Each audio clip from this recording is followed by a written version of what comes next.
Okay. We're going to do more drafts. I got to get my throat right here. Don't take that out of context.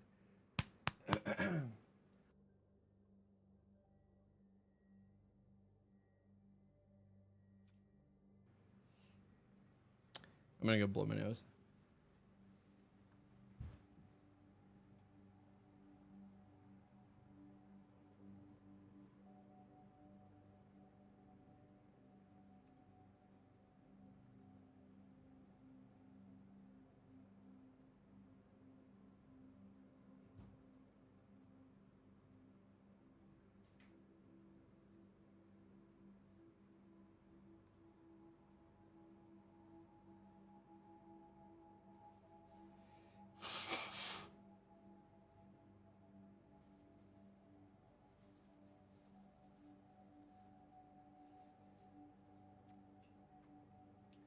Ugh. Decided to have a coughing fit right after hitting the launch button. And yeah, we're dying over here.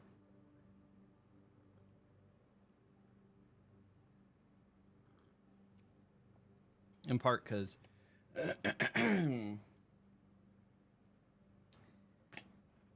I have eaten spicy food for lunch. So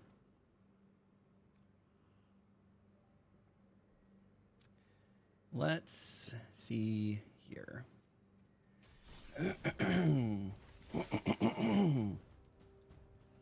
Okay, we're out of gold for gold drafts, so we're back into gems.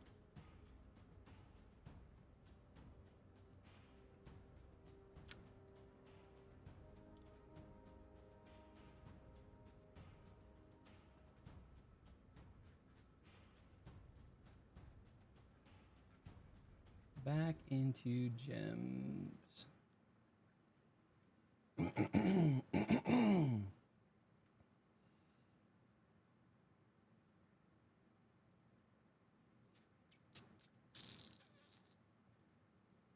Cool.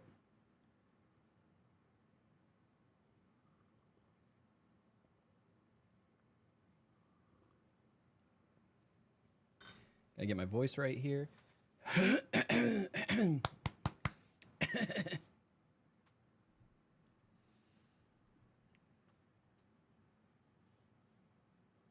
What's up, everybody, and welcome to another Bronze to Mythic draft. This time, we're on draft number 22. But also, if you caught my Dustmorn, if you caught my Bloomburrow, you know I got hard stuck in Plat 4. But in the month of December, I've decided to partner with Limited Level Ups, aka Quarter Calls, aka Alex Nikolic, to get better at drafting. We're doing a whole coaching series over the month of December to try to help me get out of Platinum into Mythic. We are struggling a little bit, but we have gotten out of Plat 4. We've gotten as high as Plat 2, but it has been a journey. So let's go ahead and take a look at where we've been thus far. Want to queue up exactly what we need to look at here, and we'll switch the view. So you can see the highest we've been is Plat 2. We had a couple bad runs this morning already, a 0-3 and a 1-3, but then we got a 3-3 in there, saving the win rate. It's borderline 49%. This is why it's yellow. But this is what we really got to work on, is winning more games. And that involves drafting good cards, building good synergies, and playing smart. The 0-3 that we got was us not playing smart. We could have potentially gotten a couple wins. No, actually, that one we got pretty blown out. We could have potentially got 4 wins out of the next one. But all that to be said, let's go ahead and jump into the draft. We're on draft number 22, and we're going to pay gems. We're going to do this all live, and I'm going to try not to die. Decided to have a coughing fit right before everything started. What's going on here? Oh, we lost the light. We lost the light.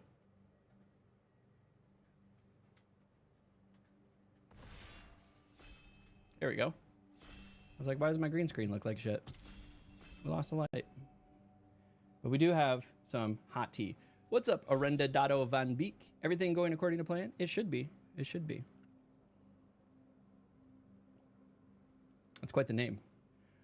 Orenda Dado Van Beek. All right, let's get into the draft. Interesting. So Niv Mizzet, you got to be on the lookout for. It's whenever a source you control deals non-combat damage to an opponent, you draw that many cards. So that can get a little spicy here. Ultimately, the one I like the most here is Skyship Buccaneer. I know it's in the uncommon slot. I'm not as high on Dauntless Veteran as I used to be.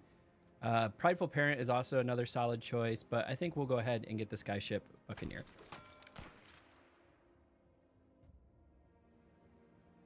Should really not have spicy food like right before I do a stream. This spell can't be countered. I gotta remind myself what this card does. When this creature enters, look at the top 5 cards of your library, separate them into a face-down pile and face-up pile. An opponent chooses one of those piles, put that pile into your hand, and the other into the graveyard. Interesting.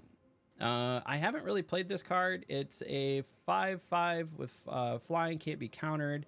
Another really strong option could potentially be this Dreadwing Scavenger, really getting us into like black-blue. But I think staying with the monocolor as well as just a strong flyer that's going to potentially get us some cards is a great option. I think Spectral is our guy here. Actually, we have some really good options into white. We could get into Dazzling. Whenever you gain life, we could do like a white-blue gain life. Ajani's Pridemate is just super good as well. But Spectral Sailor is also really good because it's just flat card draw. I think we're strong card draw synergies right now. Blue with flyers it is. Yeah, definitely could be. So we got 3 flyers right off the bat. Blue is definitely open. That was some strong white options. We're going to need to be on the lookout. So we're learning our lesson. Well, we're not learning the lesson. We know this lesson about removals. I got my ass kicked in the last game because I just didn't have enough removals. So I need to focus on that. Maybe make some hard decisions to get some good removal. That being said, Cat Collector could potentially just get us into Azorius with some cats here. If Cats is going to pick 4, you know, it's telling me white is potentially open, or we're getting a lot of white, good white cards, and so people are soaking them up. Can do like a life gain card draw, flying cat deck sort of thing. Speaking of cats, more card draw, or should we do the refute? I think the card draw. Gain life, create a cat. So we got to remember this is gain life, create a cat. It's not just the fact that it's a cat. But Helpful Hunter is a super solid card. Joust Through, here's some removal that we could direly need. We'll snag that. Guarded Air, super strong card, so we're going to grab Guarded Air. Refute, I think, is the grab here. Dauntless Veteran has come back around. Now, do I like Dauntless Veteran better than this Rune Sealed Wall? That is a good question. I think we take it. It's not my favorite, but Mocking Sprites, Elementalist Adept, both are blue. This one has flying, but this one's cheaper and has prowess. So we'll just take the cheaper one. Removal plus gain life on that Joust Through. Oh yeah, that's right. You do gain life, which is going to help with Cat Collector. Hey, we got a dual land. We'll take a pick 10, pick 11 Tranquil Quote. Get some my throat cooling tea.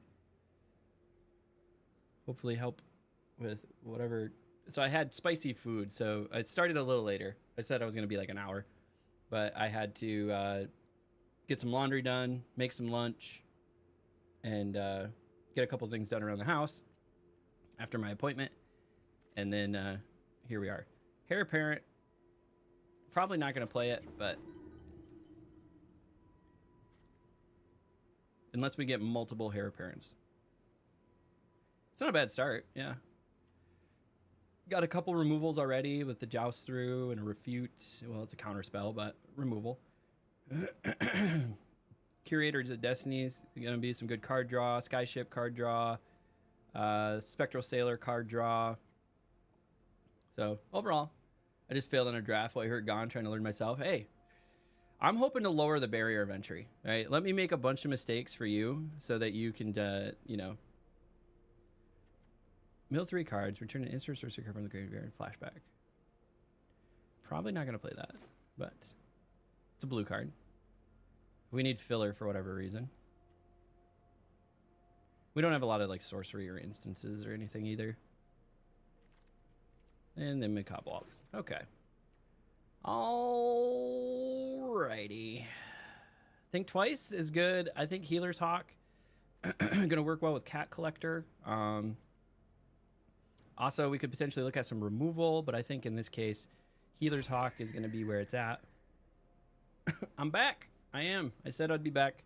I started a little bit later than I thought, but had to do some chores, get my laundry mostly done.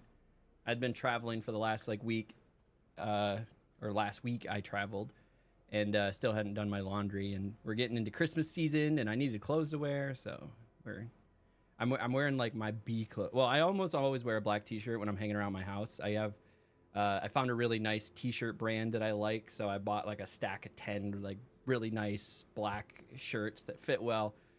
And that's what I wear mostly around the house if I'm not working or out and about in the world. So if you ever see me at a tournament, I'm most likely wearing a black T-shirt. But I'm wearing like D-tier pants, the bottom of the barrel pants here, and they're black as well. That's why they're D, because like I don't like to wear black on black, right? And I look like a ninja running around my house. So I feel a little weird in my my black jumpsuit. So we had to get some laundry done. God, man, my throat is killing me.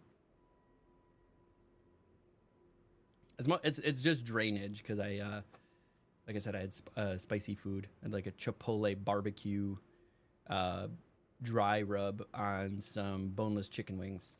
It was good. It was good. It was really good. Banishing Light over another Guarded Air. I think I need the removal. We learned our mistake. I think we grabbed the removal. So we're grabbing the removal in this particular case. We got a Joust Through. We got a Banishing Light. We got a Refute. So we got 3 removal. We need about 3 more. I'd say 3 more real removals would be great. Dry rub boneless chicken is the best. So what I did, I cheated. I get the dry rub from... Ooh, another Banishing Light. We gotta take it. We gotta take it. Don't make the mistakes. We got another Banishing Light. I get them from B-dubs. So get their Chipotle barbecue dry rub, and then I go to Costco, and they have these like boneless chicken wings that are pretty good macros on them. I think it's like 120, 130, 140 something calories, and like 14 grams of protein. So I like to do, for every 100 calories, I like to get 1 gram of protein.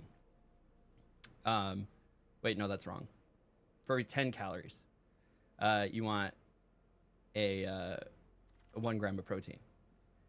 Oh, and an Imperiated Eagle. Yes, please.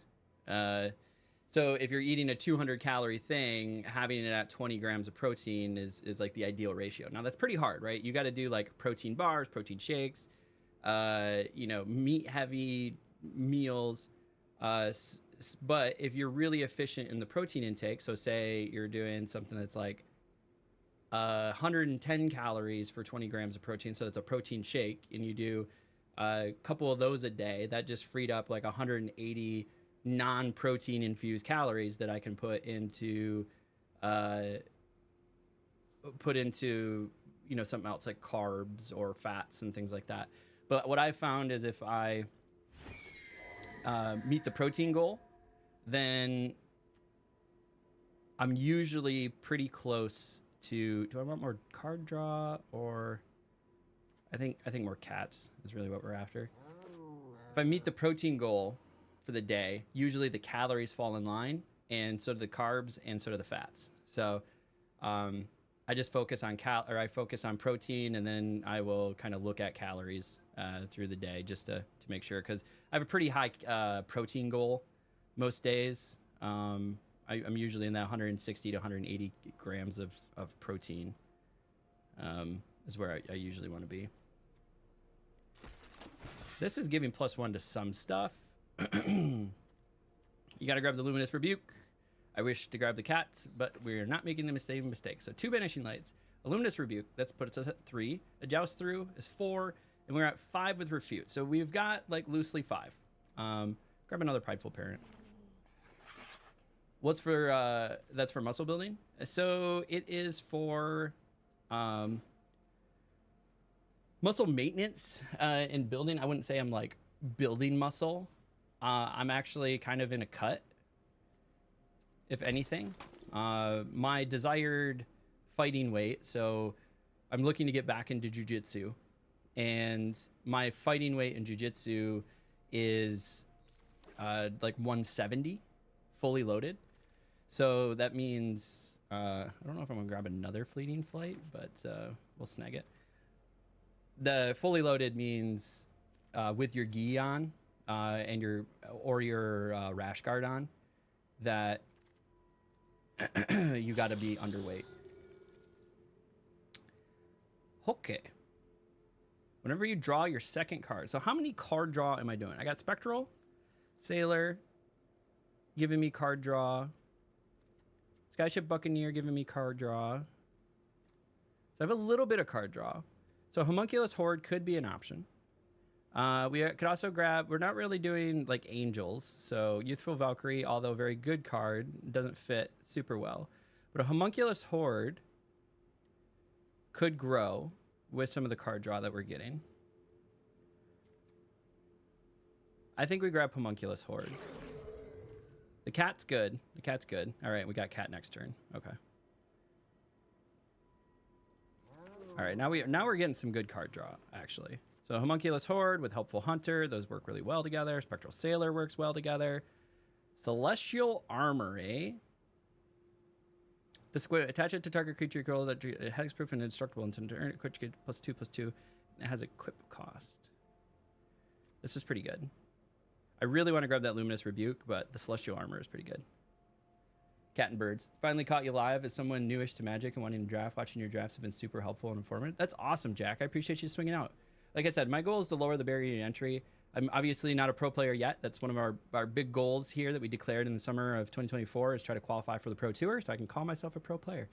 And I'm going on this journey showing all of my bumps, my bruises, the downs, the ups, the learning process. And you get to watch a dude beat his head against the wall a little bit and then hopefully get better. But doing things to improve their gameplay, like getting coaching. Coaching has been incredible in helping me up my game, if you will. So hopefully all of those lessons come back around to help everybody out here. I think it's grab another Healer's Hawk, honestly. Heraldric Banner is also not bad. We're obviously heavily white. We're going to drop the Heir Apparent. But the life gain works really well with the Cat Collector. Get some good 1-drops out there. Yeah, I think it's the Healer's Hawk. Nothing's super good for us here, so I think we'll just draft for the collection. Micromancer. We do have instant or sorcery. So we have instant and a two instants. So Micromancer is probably what we're going to grab, because we can at least use it. Not going to be able to use really much here, so let's go ahead and draft for the collection. Not going to use much here. We'll draft a card that we might be able to use. Don't have anything that we need here. Don't have anything that we need here.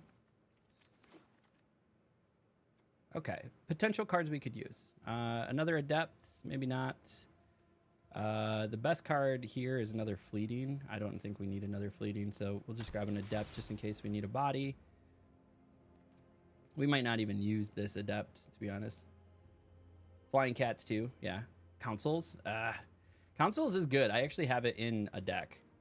Oh, Vanguard Seraph, actually playable. Okay, so we have some cuts to make here. Let's see.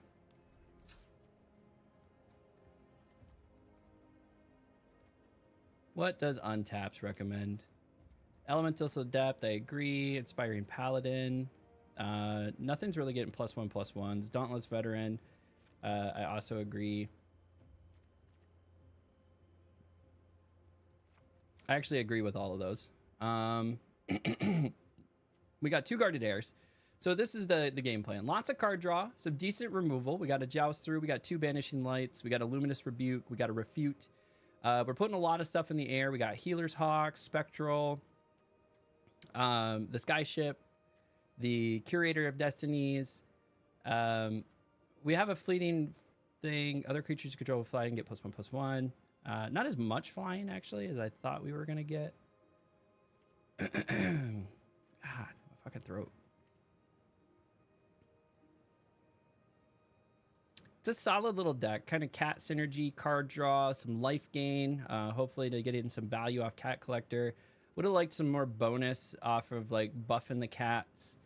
Felidar is putting +1/+1 on things, so it has to be a counter. So Felidar is putting a +1/+1 counter is like the only thing that's really putting counters on things. So yeah, dropping the Inspiring Paladin is not bad idea. Curve is okay. I think we got enough control and some good value cards that I think we can make something happen.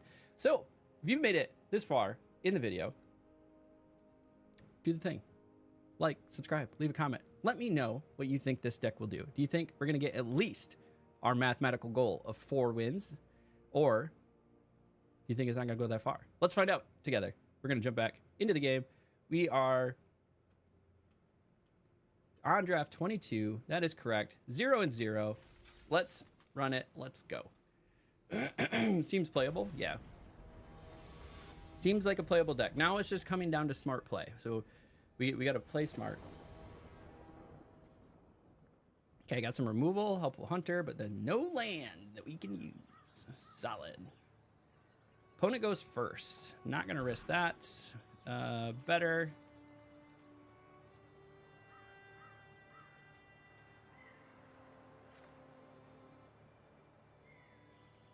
I feel like it's a mistake to get rid of the removal.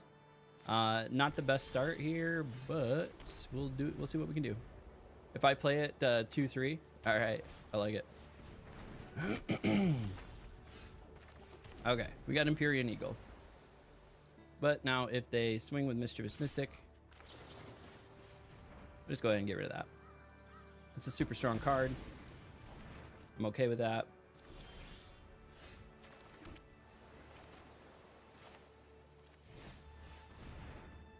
Get the Empyrean Eagle out. All right, they're gonna flash in.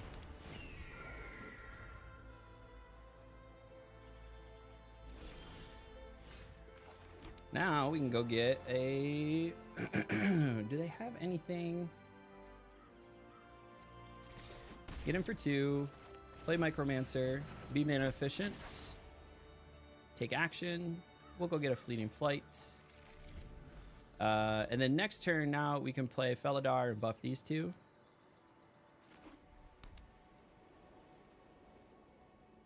It's just an extra card at the end of the day too, so that's really nice. Luminous Rebuke.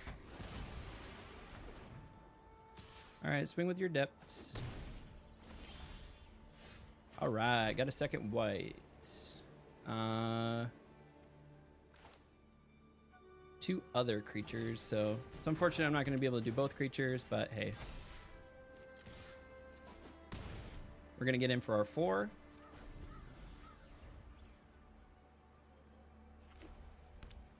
6th land would be nice. We got removal if they pop something big. So they got their 4th land.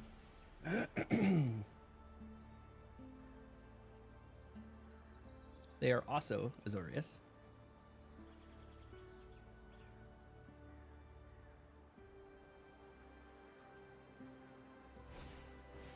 Nice. Empyrean Eagle. It's a good one. That is a good one.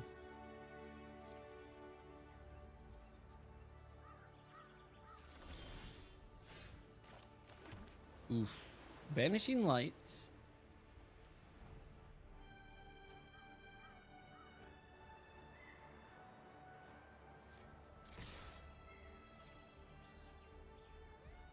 Just gonna swing. All right.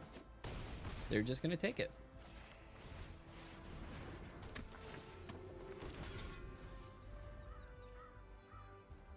I wonder if they have the destroy all creatures. Nope. A helpful hunter.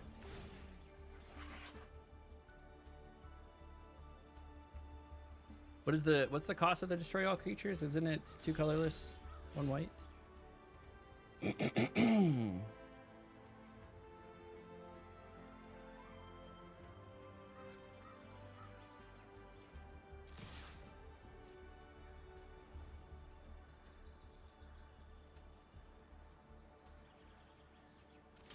Okay.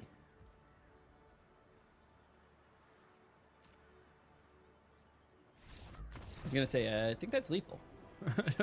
I don't know what the plan was there. All right, 1-0. We'd like a 1-0 start. We're back into plat 3. We're back into plat 3. Oh, that was rough. I felt us sliding backwards. See, if we get like a 7 win, we could be through plat 3 back into plat 2. Wait, there's 5 pips, so we don't even need 7 wins. We need 6 wins. 6 wins would be great. This is a hard keep. Day of Judgment is a 4-drop, 2 white. Yep. Perfect. Drop a plains. Much better start. Now I wish I had the 2nd blue, but here we are. Get a helpful hunter.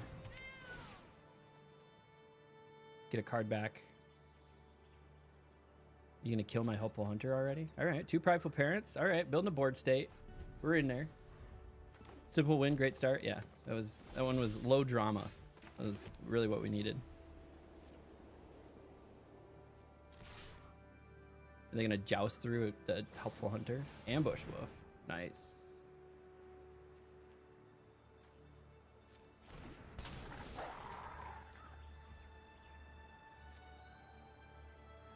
Nice. Well, we're just gonna put a cat down.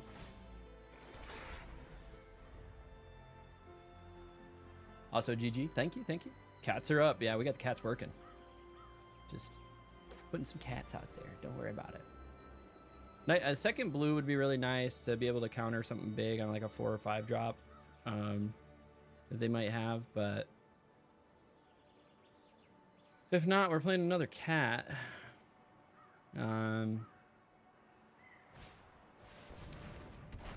Solemn Simulacrum. Enters, may search your library for a basic land card. Put that card onto the battlefield. All right, they're ramping. They're ramping. For mana efficiency, we swing with cats.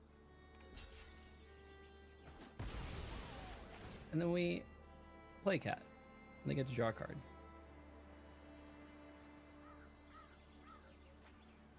It took a really long time to draw a card. Okay, got another cat out there. We are drying up over here. Could really use some land. Not a lot of land. Oh, they got their 6-drop. That's sexy. That's sexy for them.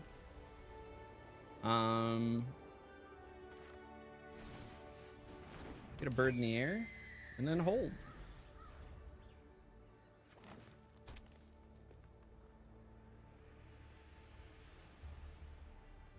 So we're at 46% chance for more land here.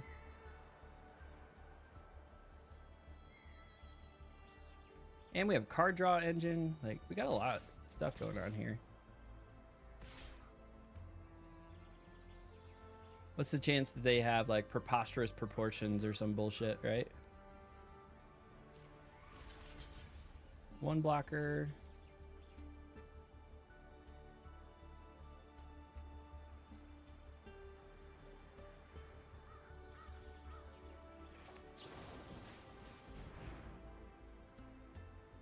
And destroy that. All right, that's the last of the T. Fleeting flights.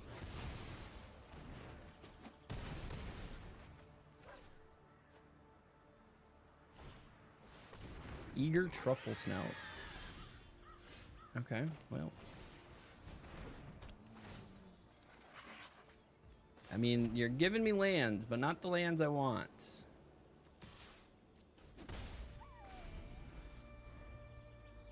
Same deck or new draft? New draft. Just started. First game. Well, second game. First game went quickly.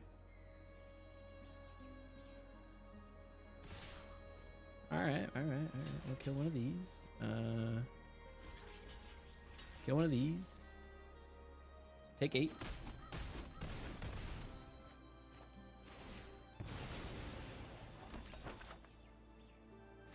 Then solid.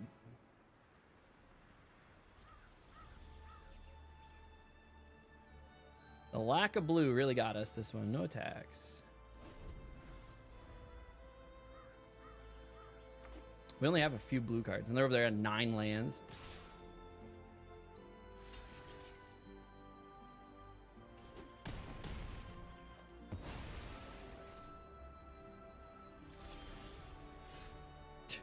All right, concede. Well, that was a game. Can't play anything in hand. You don't have any lands.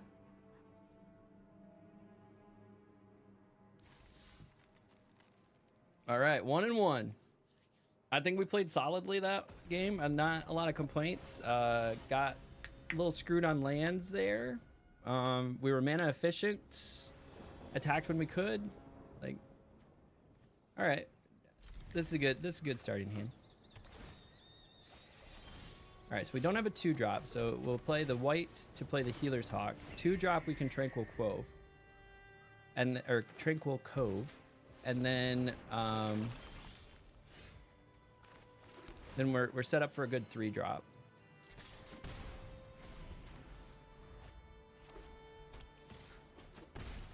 I got him for 2.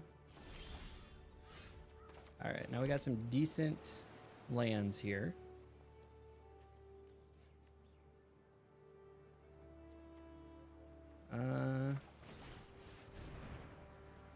Peering Eagle.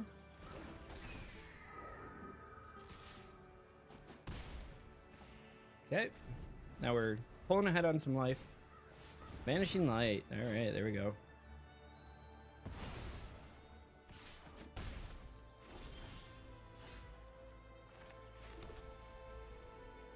Draw your second card each turn.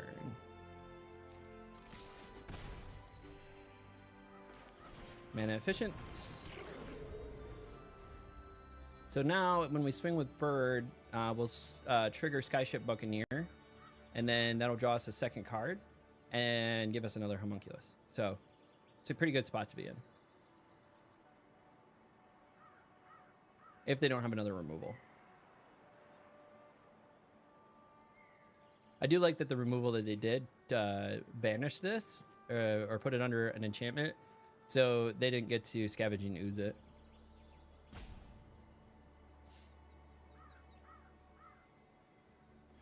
Okay, they got their 4th land. All right, we got a Vanguard Seraph.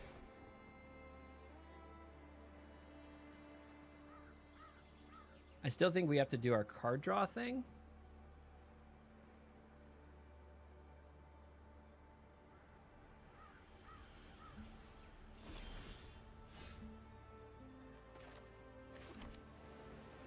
So I think we still swing with Healer Hawk.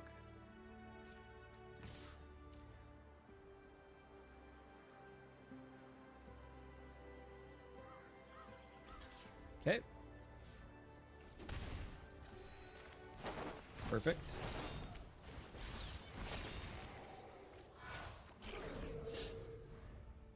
Worked like a charm. They saw the land up. We gotta scare them.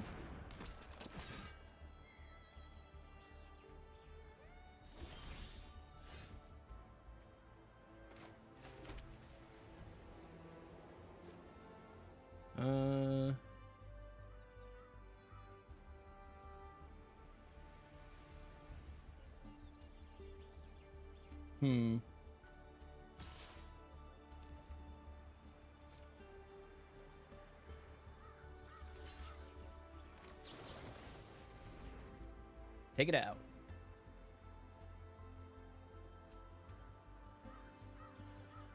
Unless you have a joust through.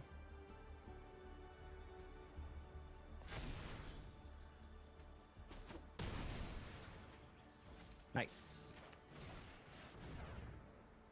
Prideful parrot. Got some cats.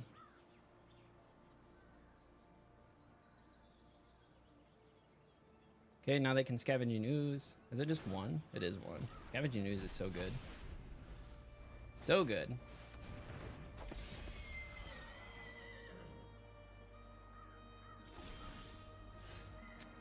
Thank you. Thank you for all of these lands that we needed last turn.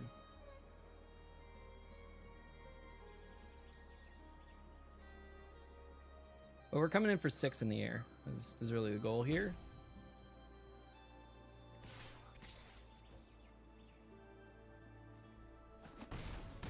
And a little bit of life. A little bit of life gain. Not bad. Okay, I got a 5th card. Okay, they're playing giant now. Got reach. 6/4. Oh, thank you. That's exactly what I wanted. There's more land.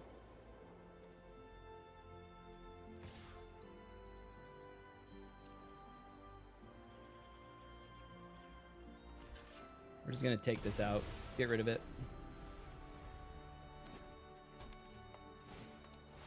Sarah Angel. Nice. Working well with the Inspiring Paladin. That's working well. Maybe we can get some playables? Huh, game? I like the idea of some playables, don't you?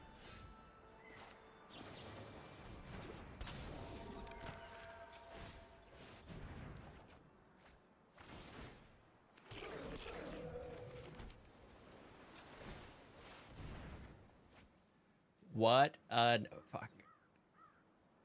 Stop with the lands.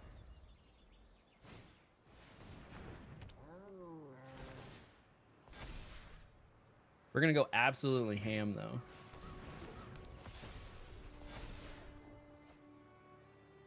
What this next turn? Spectral Sailor? No blocks.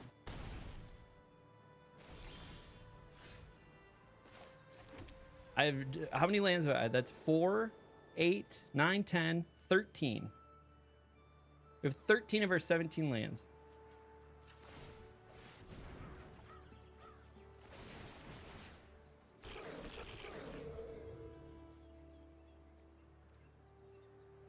Nice. Yeah. That's what I thought.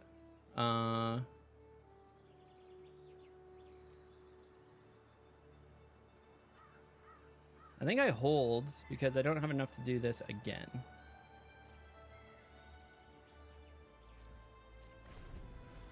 Gotta hold for refute.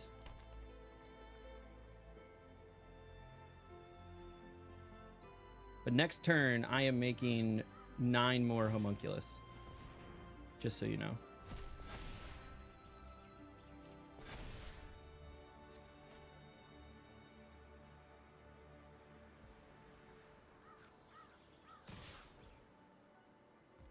This is great. All right. So what are we doing for blocks here? Okay, so everything's got first strike. How much damage is this? They could potentially have a combat trick. So we'll just block that right there. Block that right there.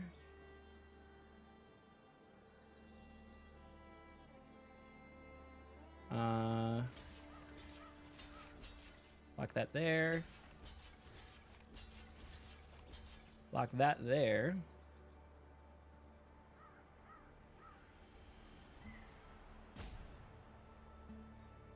And then we block one in the air. Got some birds.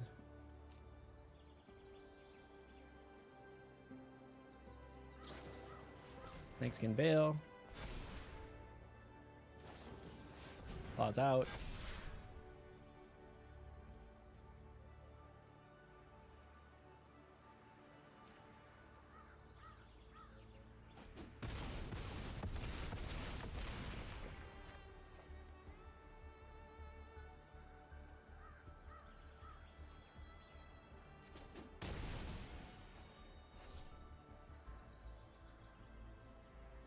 Yeah, why didn't I counter claws out?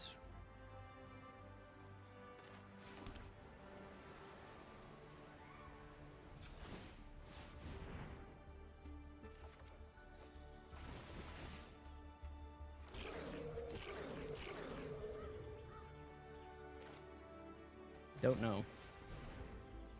Do not know.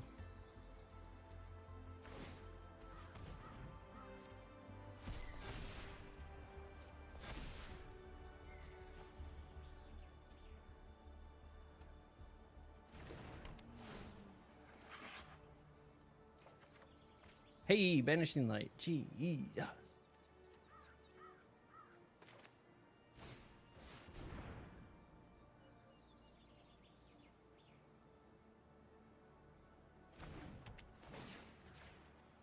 Get rid of that thing.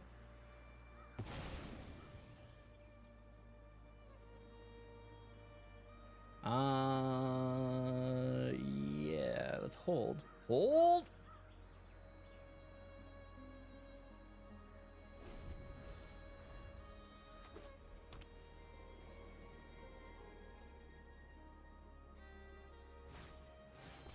Squad Rallier.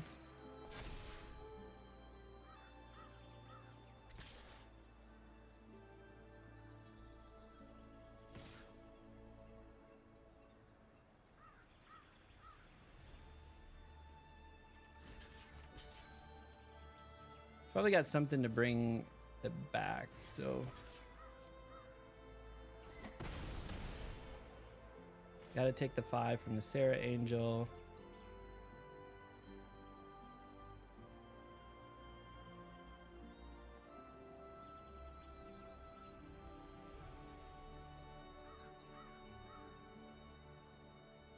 All right, can we pull this off?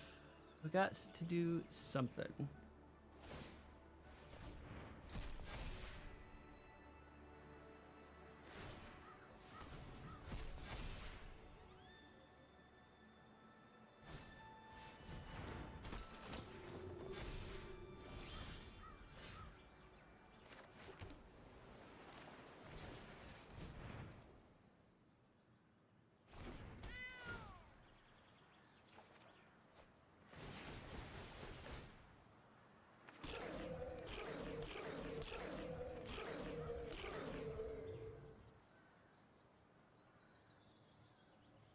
These lands are killing me.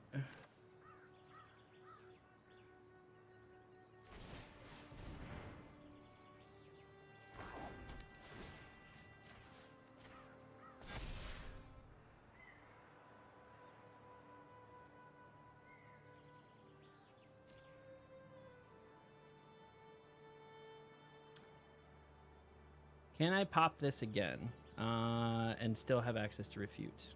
I cannot.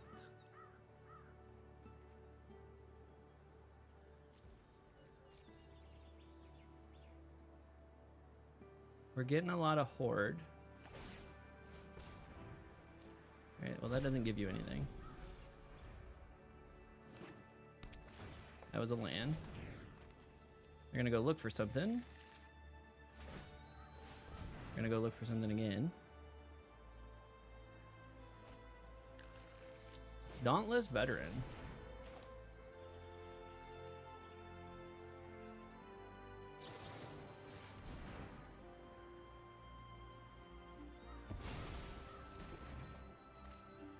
Nice.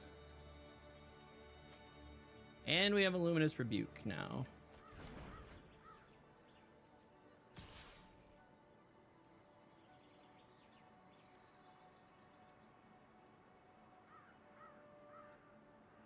Oh, it has Vigilance. No locks. Take the 5.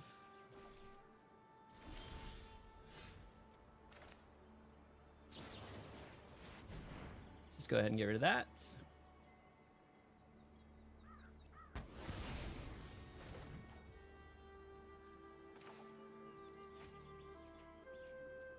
We have to activate the ability on this. We can't not.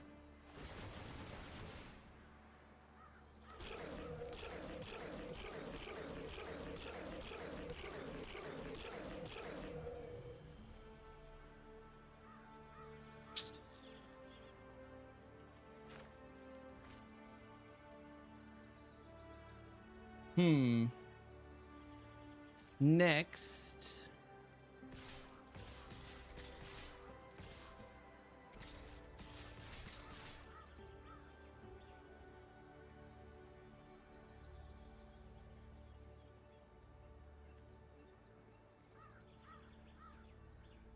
Okay, so that is 9, 10, 11.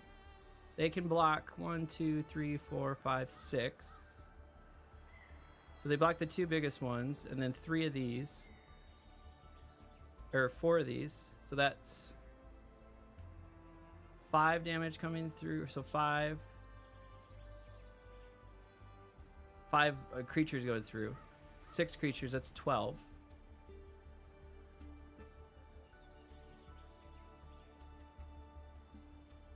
$13, 14, 15, 16.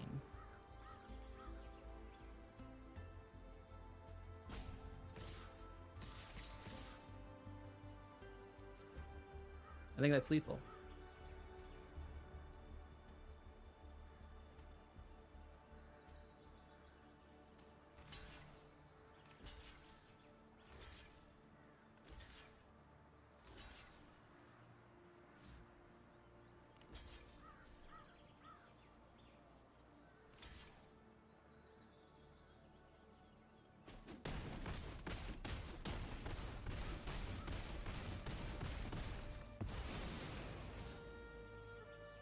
Not lethal because of the life gain, but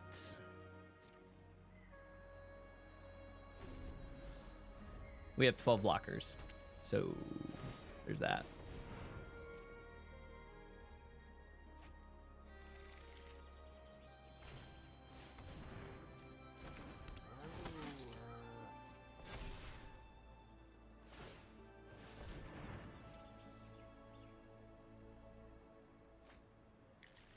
Okay.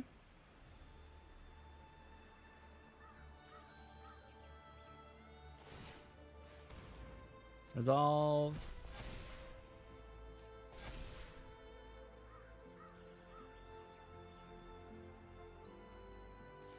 Good game.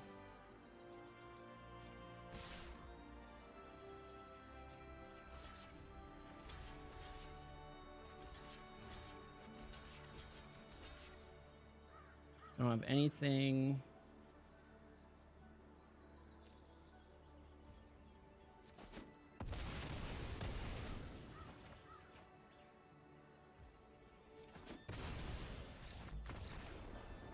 Homunculus won it, baby. Homunculus won it. 2-1, 2-1. It was huge. They didn't block the horde, but they blocked as much as they could. Whew. We squeaked that one out. Horde out here doing some work with the Spectral Sailor, getting the 2 wins. 2-1, 2-1, baby.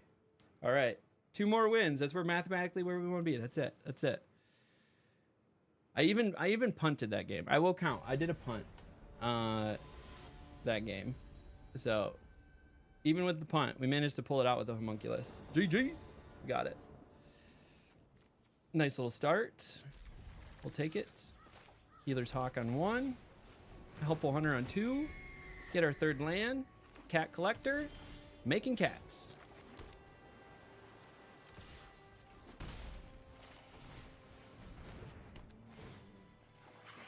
Hey, got our 3rd land. Perfect. Youthful Valkyrie.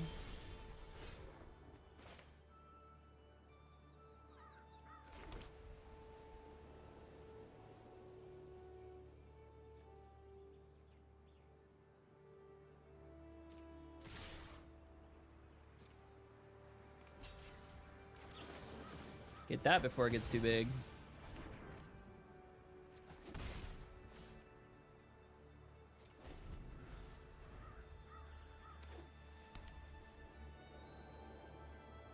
They're gonna have another angel. Commando. All right. Oh, nice little go here. Now the thing is, do we get another Micromancer, or do we start making cats? I think we start making cats.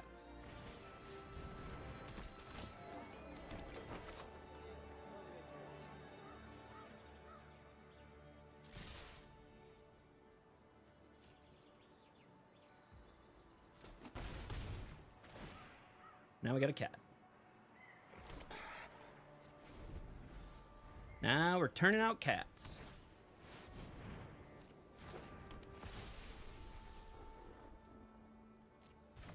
Oh no, my graveyard. Oh no, the homunculus horde. Don't really have a way to draw extra cards right now.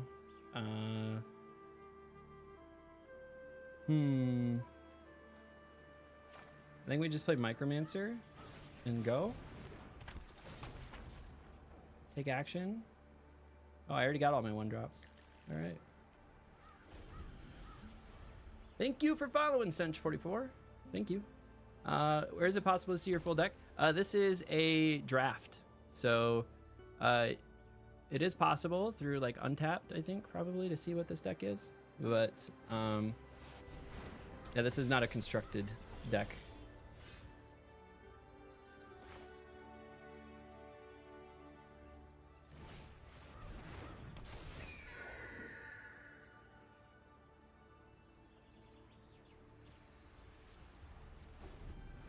Really want another way, like I need another something. I need to get 2 more lands.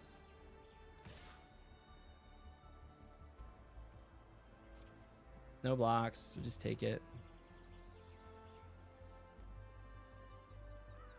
What are you gonna do? Twin Blades, nice. It's got double strike, solid.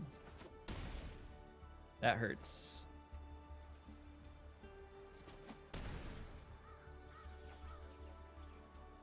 The nasty Twin Blades coming out of nowhere. It's not even a great card. In this particular case, it is.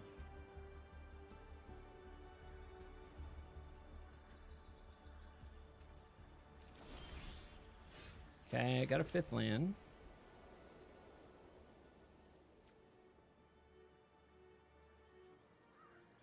Not getting a lot of options here.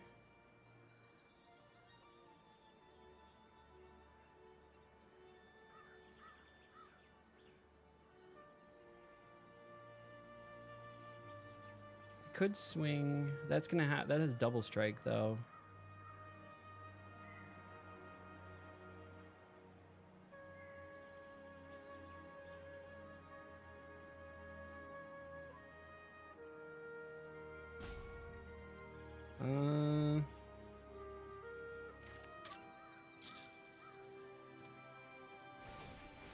I guess we play this. And then hold.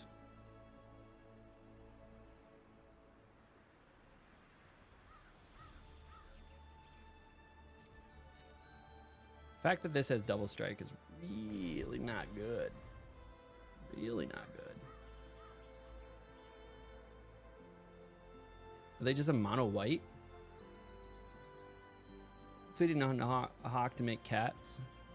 Yeah, but this, if I attack with this, then it has first strike. It's just gonna kill it.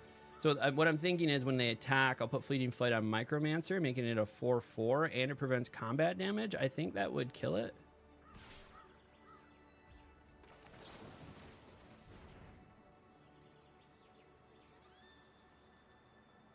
I don't actually know how that interaction works.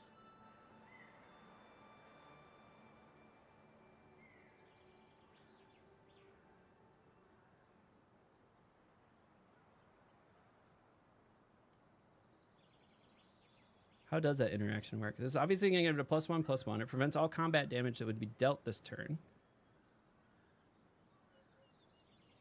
So it's going to be a 4/4 with flying. Okay, or not. Like, I have to block. I can't take another 8.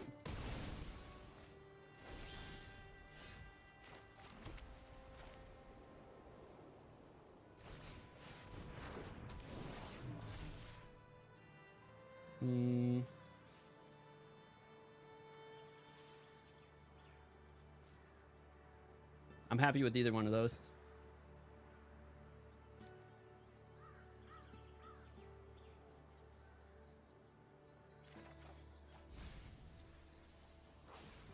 Nice.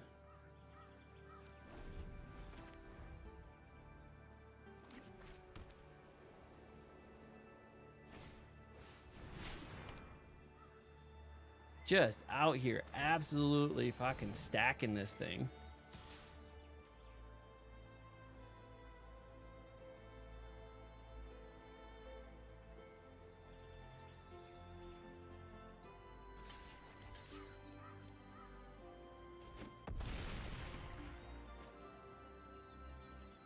This thing is rough. But it would. Hey there, Karma Streaming. What up? That would have worked, yeah. Well, now we can do the homunculus thing.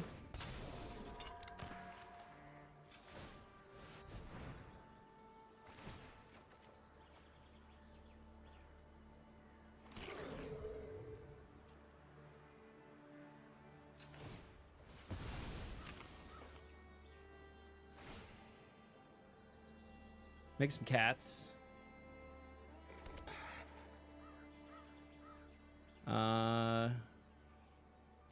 This Sarah Angel is a fucking problem.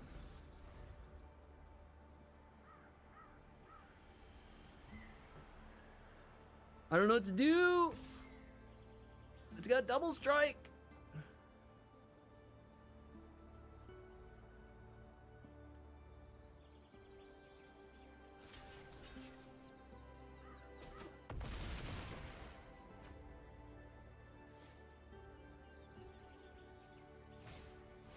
Another prideful parent. They went with mono white. Interesting.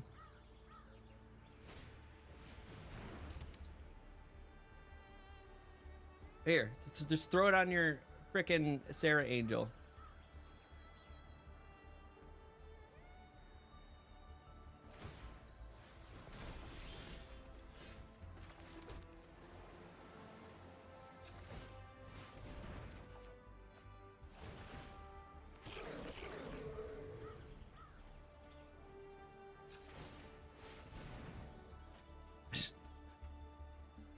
What the fuck?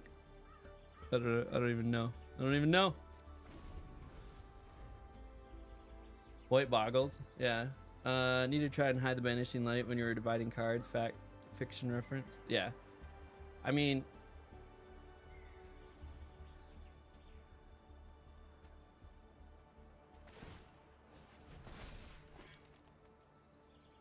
I gotta take the 14. Hope they don't have.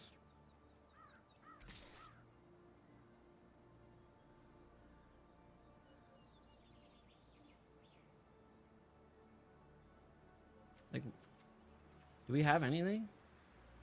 We have another banishing light. Luminous Rebuke.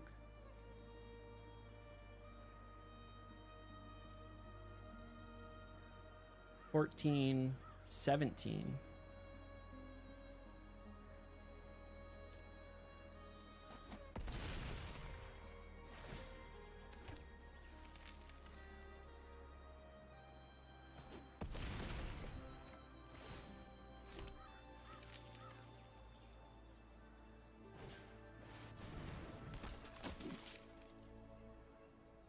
Just need one of my removals.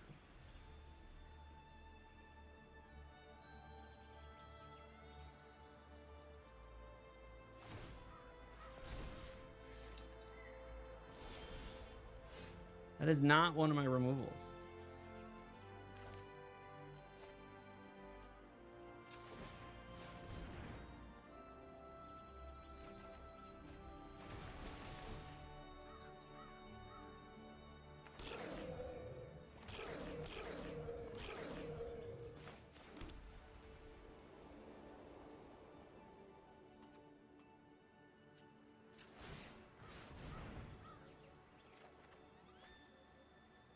This fucking game.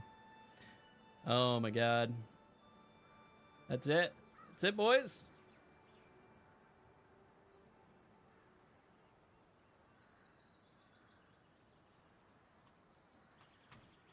Oh, I couldn't get anything. Couldn't get anything. Oh! I mean, I tried to hide the Luminous Rebuke. I think I was playing mind games. I was figuring like, hey, they'll give me the 3-1 instead of the 2-1 because obviously I'm gonna pack the 2 with the best. No, that was rough. 2-2.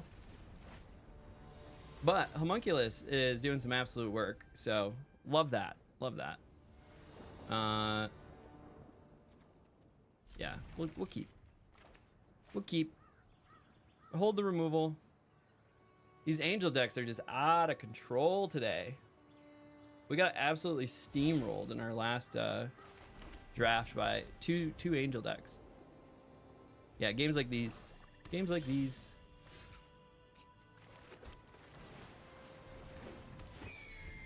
Get the Healer Hawk down.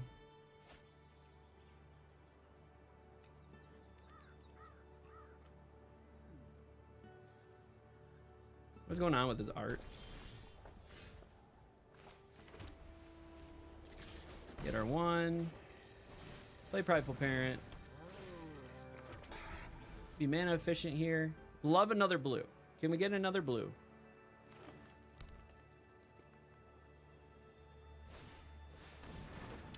Fire Spitter Whelp. No. The answer is no. We cannot get another blue.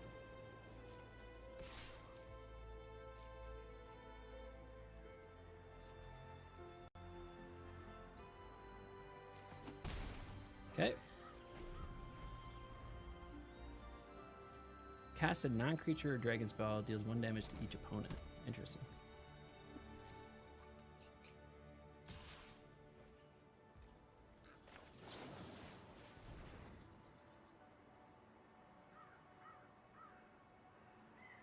Make you burn something here. Stab.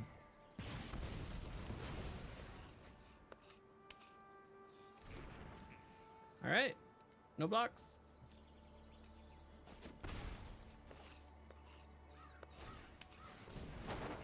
Goblin Borders. Oh, it's gonna be one of those games.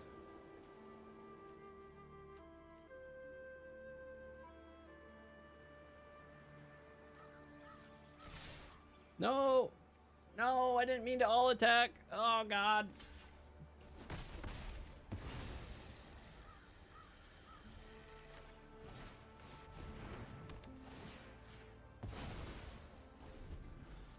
Oh, what am I doing? I need to slow down.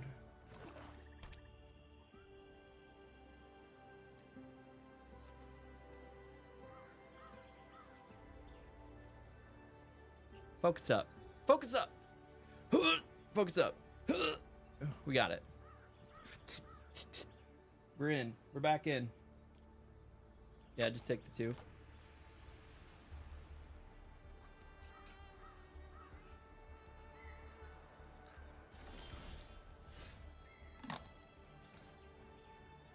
Okay, what does Celestial Armor do again?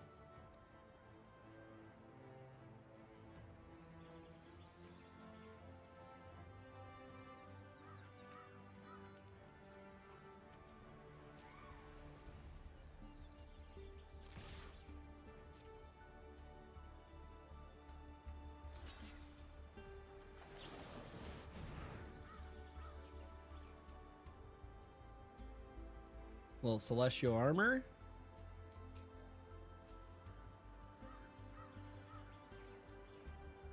It'll make you waste another removal.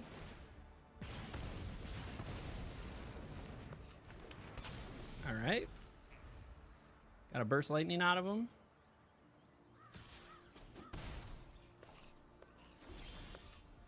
Solid. At least we can play it.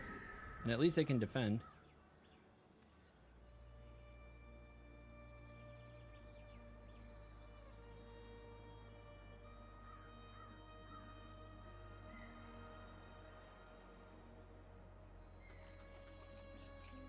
Can't attack in a mana like that? Yeah.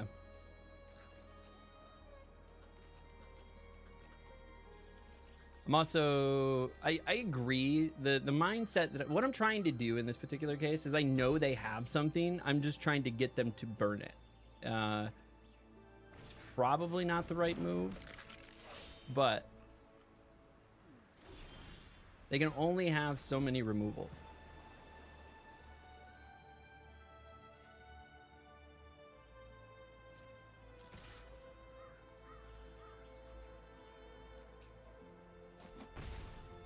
Perfect. Perfect. Okay, that worked out. So the plan there was swing with Eagle. If they had something, a combat trick, I was going to refute it. If they didn't, I got Buccaneer out and got a card draw, which was perfect.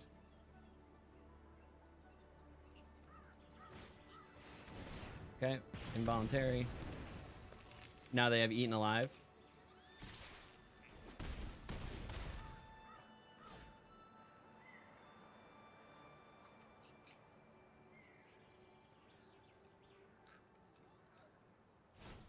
Yep.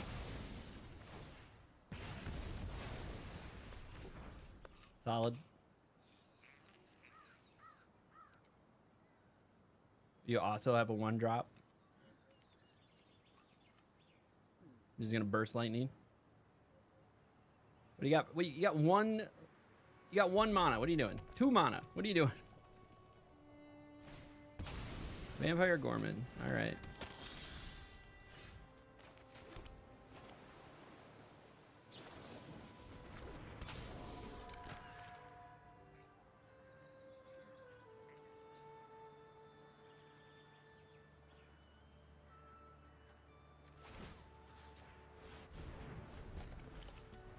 Hopefully get rid of this flyer. Or scare him off at least. I'm not getting rid of the flyer because I need the card draw.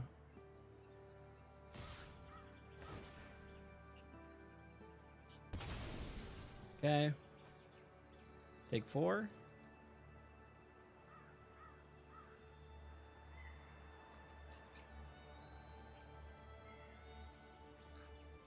Yes, that attack must be better because they are on the back foot 1/1 into a 2/2 and screams that have a trick and you have to declare it first.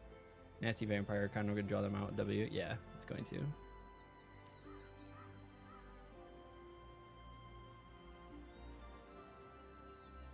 And they've probably got like, yep, sure strike. There you go. That'll do it. That'll do it.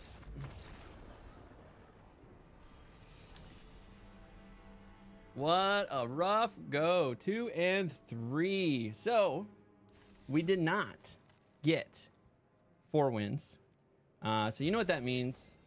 We are going to go do a draft review. But for the people at home, they want to see what we get in the packs. Let's see what we got in the packs. Anything good in the packs? Oh, we got a rare card. Elvish Archdruid. How's our collection looking? We're at 100% vault progress. All right. Let's go ahead and take a look at our draft. We went 2 and 3 with Azorius. Let's go ahead and change the view, get my big head out of the way. and we're going to do a draft replay and see if there was a better way to draft this deck. Maybe we missed something that was open. We're going to take a look at things like in-hand win rate, played win rate, and see is there better options on the table. So, Niv Mizzet, not that great of a card. I actually think the best card here is the Skyship Buccaneer. Meteor Golem has a good played win rate, but it's super expensive. Refute is also a good pick, but I'd like to create some board presence first. So Skyship Buccaneer, that's going to be a good one. Curator of Destinies, also a great card. No complaints there. Another strong option would have been the Dreadwing Scavenger, but Curator is still better. So we did select the best card in this pack. Spectral Sailor, also great. Did a ton of work for us with Homunculus, so I really can't complain about that. Skyship Buccaneer, also a great card. I think it's objectively the better card. Maybe Dazzling Angel is actually, I think, objectively the best card here was Felidar Savior. But for our synergy, Spectral worked out well for us in the end. I guess without knowing that, Felidar would have been a little bit better. Also worth noting, Felidar is a little bit better than Dazzling Angel. Good to know. Next up, Cat Collector, I think was the best option here. Rogue's Passage could also be really interesting, but Cat Collector, like that. Helpful Hunter, I think was not the best option. Refute would have been the best option. But Helpful Hunter, Joust through with some removal, did some work for us, and I think it was the best option here. Yep, it was the best option. Guarded Air, great card. I think it was definitely the best option here, so I'm not too worried about that one. Picked up a Refute, so that did table for us and got the Refute there. Dauntless was just the best option here. Elementalist was just the best option here. We got the dual land. Don't feel bad about that. Garbage pick, garbage pick, garbage pick. Healer Hawk is, 56.3. I mean, in our colors, yeah, I think 56.3 and a 56. So Stab is actually slightly better than Healer Hawk just in general. But like I said, in our colors, Healer Hawk was the right option.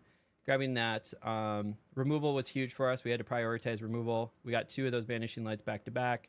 Empyrean Eagle, great snag there. Don't think there was a better option here. Prideful Parent felt fine. Don't think there was a better option here. Inspiring Paladin felt fine. Luminous Rebuke was removal. We needed to prioritize it. Otherwise, Felidar was the grab there. Golden Pick could have been something too. Keep in mind, like, this is not a bad pick, Goldvein pick, but Prideful Parent, Fleeting Flight, and we had a lot of Goldvein picks, so we probably should have grabbed one.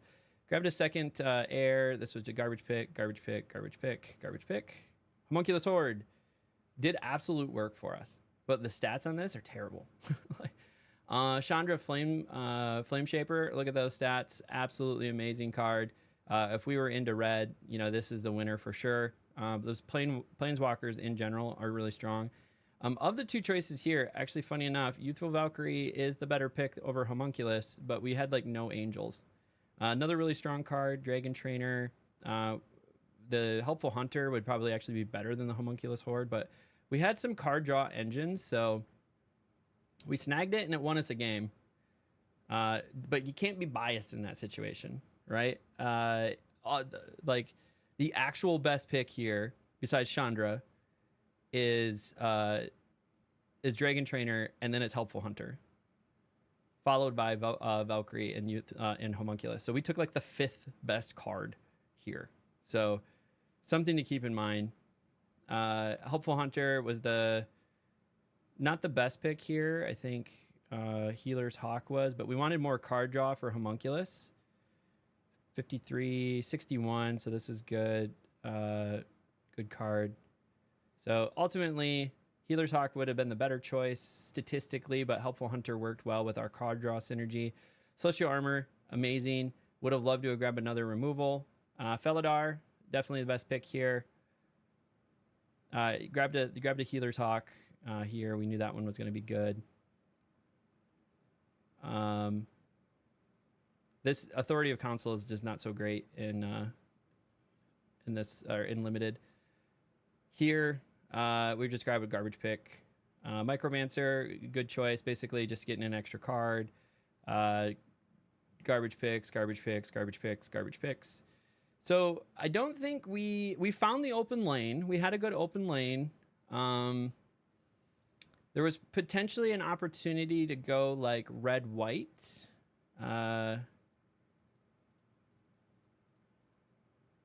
Like red had some decent options. They got pretty deep, like pick 3 Burst Lightning on pack 2. Heroic Reinforcements. I mean, maybe red. If we had gone red, we could have scooped a Chandra. Then there was a Dragon Trainer, voluntary.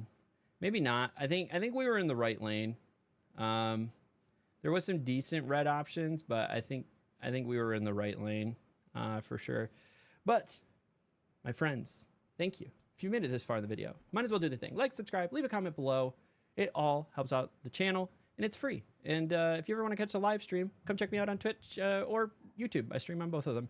You can follow along if you're on Twitch, subscribe if you're on YouTube to know when I go live. I generally try to stream Monday through Friday around 7 or 8 a.m. Eastern start time, and we'll go for 3 or 4 hours in the morning. But my schedule's crazy, so sometimes I stream in the evening. So the only way you know is if you follow along. But I appreciate everybody hanging out with me and watching this guy try to go mythic. Until next time, we'll catch you at the table. Awesome. Need a block, I think. Yeah, the second Velatar, been pick pack 2, the Hawk in pack 3, in my opinion, over removal. Yeah, we needed to really prioritize the removal, because even at the end, we only had like 4 or 5 real removal and then like a refute. So, all that to be said,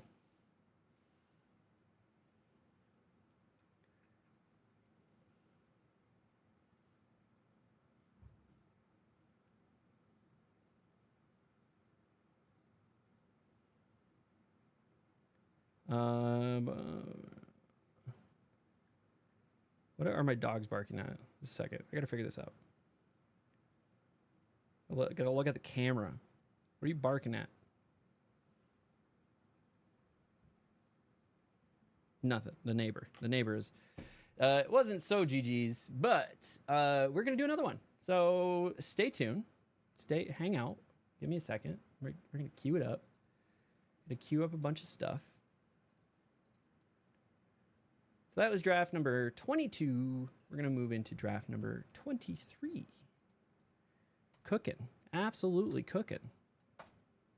Update the titles. It's not you with pizza. I just ate. I had some wings. It was good. Just some boneless wings, some Costco, Kirkland wings here. Let's see. Let's cue this up. Play. All right. So we need a few better wins here. So if you're hanging out on the live stream, thank you. Appreciate you hanging out. If you haven't done so, consider follow, subscribe, do the things. I am going to break the fourth wall. We're going to do a YouTube intro, and then we'll just jump back into the regular stream as is. Actually, you know what I'm going to do? I'm going to run a 3-minute ad so that we don't have ads for the next hour. And I'm going to use that time to go use the restroom, so you're not going to miss any gameplay. That way I can minimize the impact of what you might miss during the draft. So the only difference when I'm recording a draft is I just don't stop for ads. So all of that, unfortunately, like I can't stop for ads while I'm doing the recording, because then that would just translate to the video and it creates more editing, and it's already a lot of editing to post a video a day. So all of that to be said, run a quick ad, be right back, 3 minutes, and we'll be doing another draft.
Run ads between draft and play too. Potentially. Could potentially do that. All right. We're back from the ad break. Take 5 minutes. I didn't need 5 minutes. I just had to use the restroom. We already got water. We're hydrated.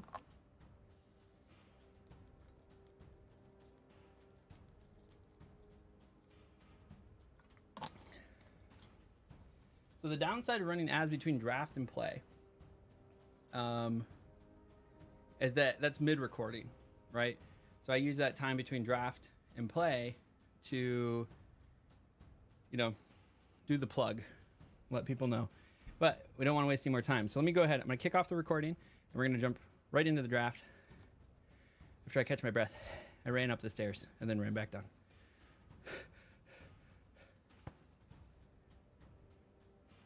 And then I have a weight room. Like, this is a green screen, obviously, right here. I'm touching it. On the other side of the green screen, in the back room, I have a weight room.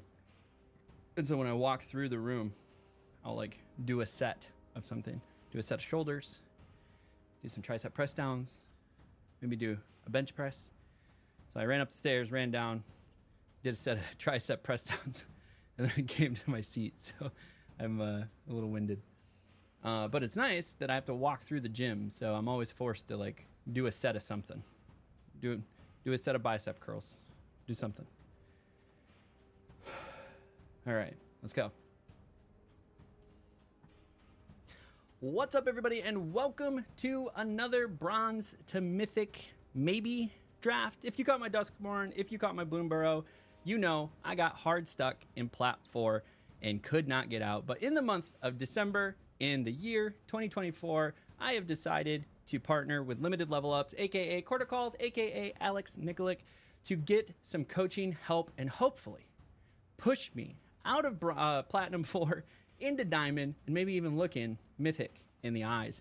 And so you're going to be able to catch a whole series on his channel of him coaching me through drafts, through gameplay, and even the most recent video that's coming out is going to be both the draft and a gameplay coaching session. And we're going to have more of those to come. But here on this channel, you're going to see all of my drafts and all my progress and hopeful progress. And we're going to try to push to Mythic in the month of December. At the very least, I'm going to do 31 drafts. So you're going to see one draft per day right here.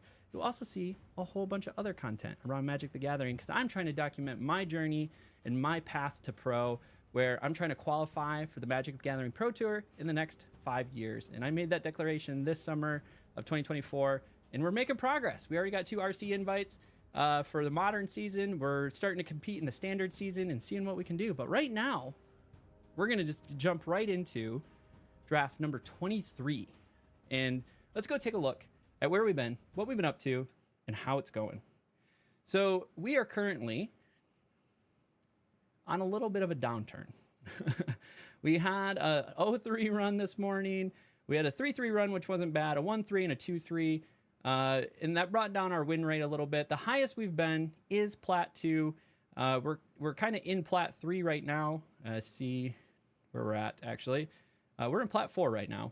And we need to do something about that. So let's go ahead. Take a look. We're at Plat 4 in 1 pip away from Plat 3. We need to get cruising here and go on a little tear. So let's go ahead. Let's buy in. We're going to go into draft number 23. We're going to confirm purchase. All right. Focus for the draft is drafting quality cards, especially in the first 5 or 6 picks. Just quality cards, keep ourselves open, take a look at the whole playing field and see what's going to make sense. Then be ready to pivot if we can.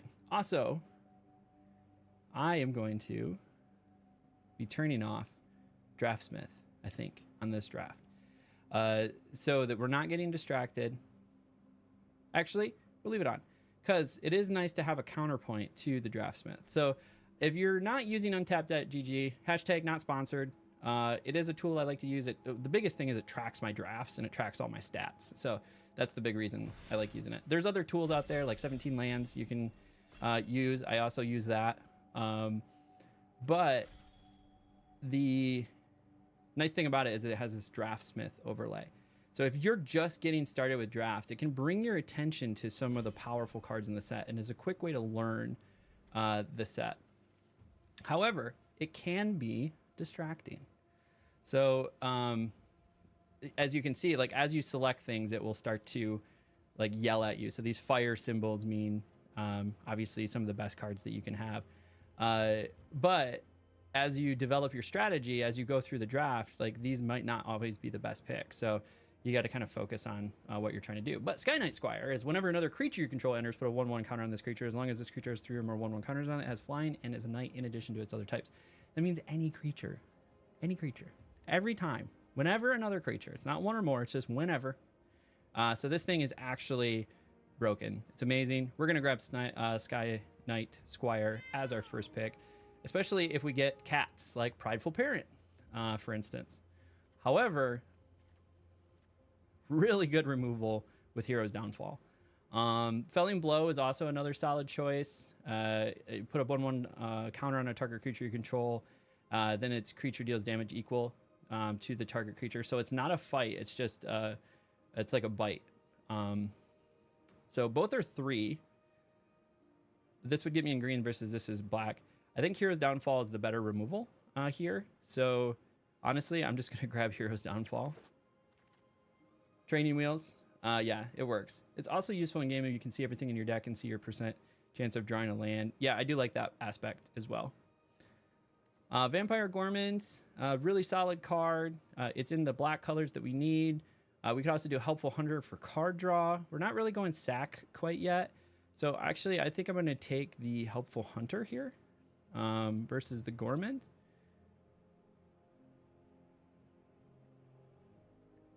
I don't know. The Gorman is pretty good. Card draw or Gorman. We're in white, so potentially getting some cats. We have this Sky Knight. So this is a bit of a tough call. I think in the case of this, getting the card draw is going to be nice. Now we got Hungry Ghoul. I think more card draw. We're getting into cats. We're getting so many cats. Burglar Rat, perfect. I'm going to snag that. Now we got some nice small creatures to get out and buff the knight here. The best card is definitely the Drake Hatcher.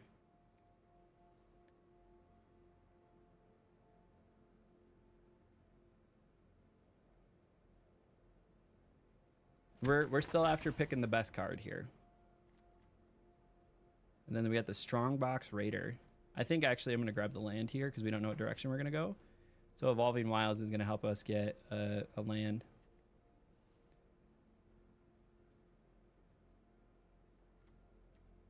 So we're not for sure into black. That is a really good removal. So we can see where we're going to go. Drake Hatcher is really good because it does have vigilance and prowess. So if this gets in, it can do some work.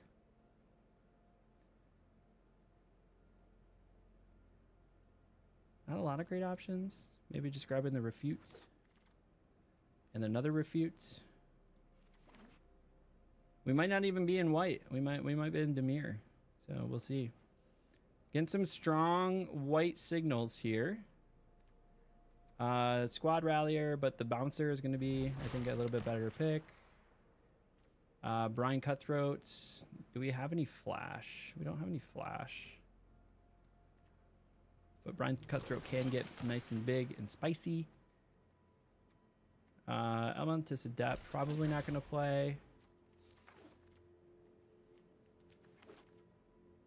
Oof. Oof. Look at these red options. Absolute bangers here. So we have a Twin Flame Tyrant. If a source would deal damage to an opponent or a permanent it controls, it deals double that damage. We have Atali as well.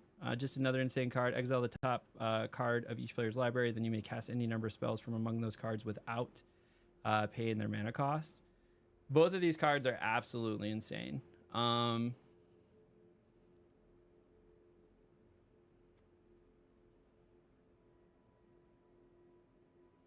Like, do we grab it?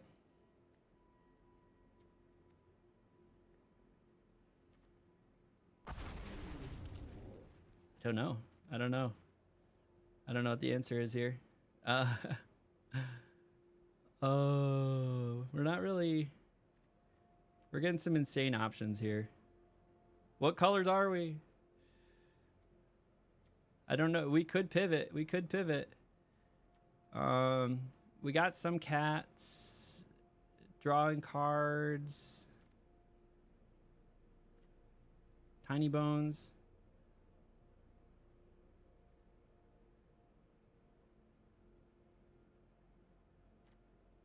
It's also really good. Stab's good. Jeez, I don't know. I'm so torn. We don't really have life gain though. I'm gonna go with Arcane Epiphany here. Probably not playing the Twin Flame, but man, that's a really good card. Got some good Tolarians here.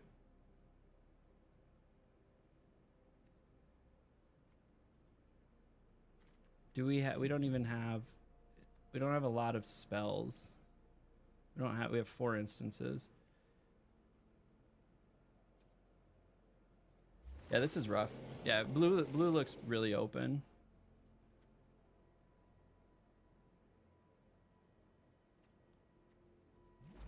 I'm gonna grab some more Tolarians.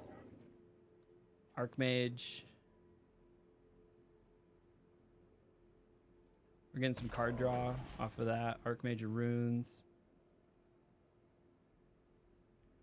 Yeah, we might be dropping white here and going Dimir.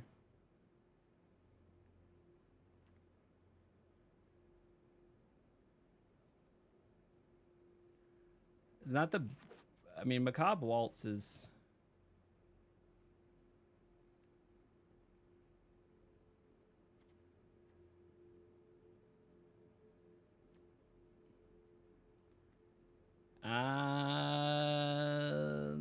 Flying instants and sorcery spells cost 1 less.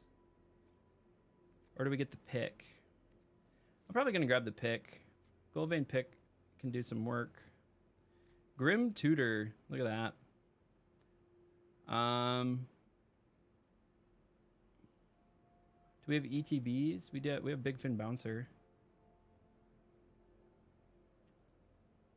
Maybe run away together. All right, sorry guys. I think white's probably getting cut. We're going more Dimir. Icewind Elemental. Nothing here really works for us, so we'll just grab another pick.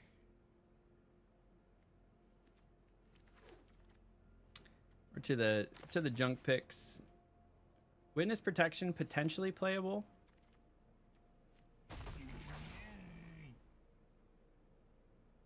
Another Atali. What an absolute crazy. Like, I don't think I can switch over. I think it's too late. It's too late to switch. May cast a zombie card. I don't have any zombie cards. So we're going for the card draw.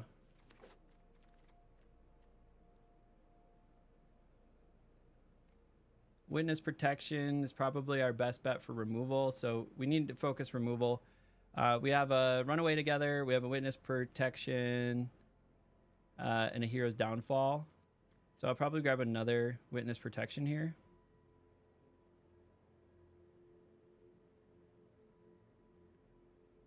Another Italia. I meant the Squire. Squire, not really good splash though. Yeah, it's not. Because it's, no, it's not too white. Another Hero's Downfall though. Ooh, Blasphemous Edict. We're going with the board wipe. I'll take the board wipe all day. Spectral Sailor, more card draw for sure. Lower the curve a little bit.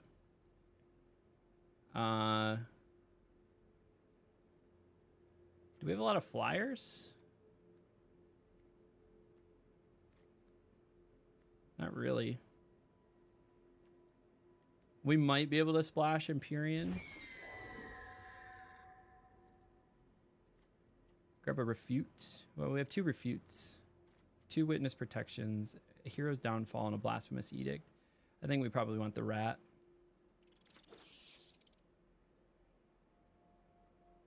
Witness protection. He he went to the feds. Yeah. No, it's pretty good. It basically just turns it into a 1/1.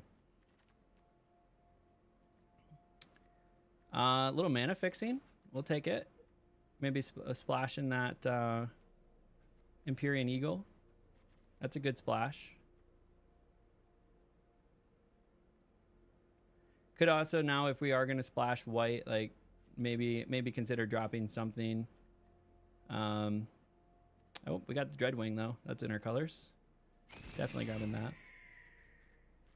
So we're at 24 playables because we do have 2 lands. How many spells do we have? So we have 8 spells. So I feel a little bit better about the Tellurians. Tellurian Terrors.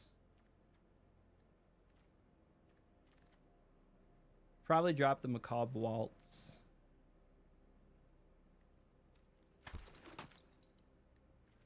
Now we're at 23 playables. Maybe drop a Goldvein pick, and then we could put in the Sky Knight Squire. Some more card draw. Think twice.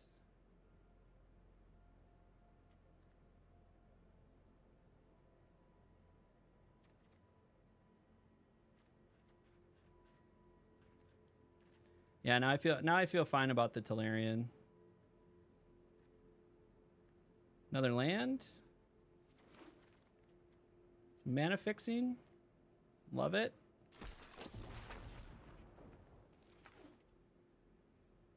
Yeah, Scavenger's great. Scavenger was a good pickup.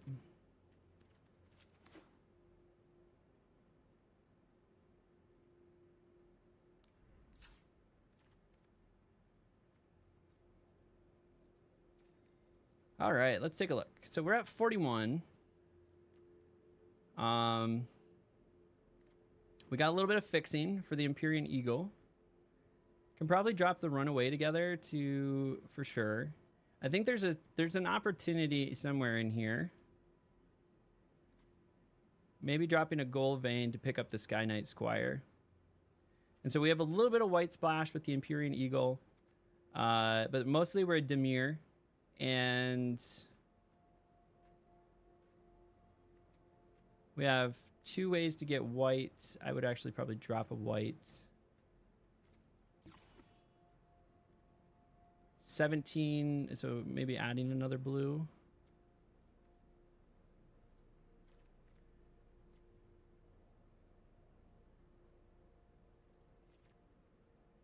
Hopeful Hunter.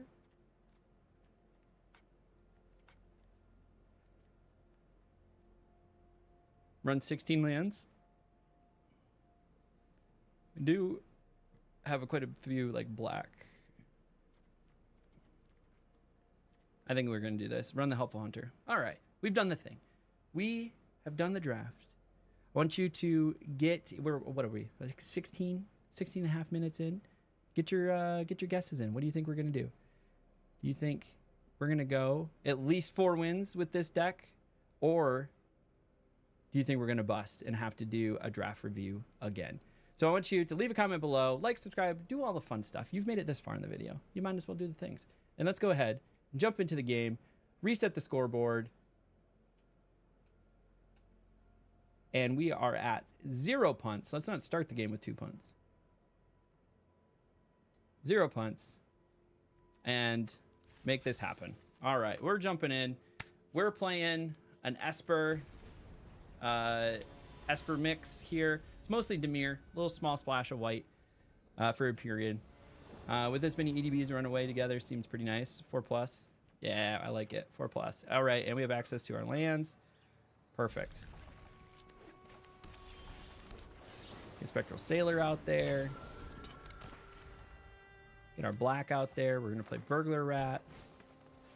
All right, you got your Llanowar Elves. I got a Witness Protection. Get in for 1. Make you discard some cards.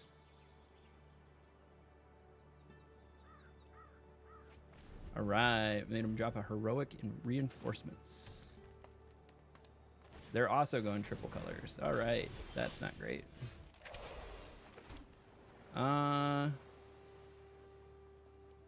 This actually might be a good time for witness protection.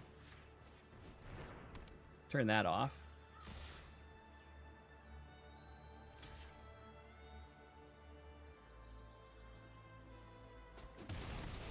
All right, and then that makes the...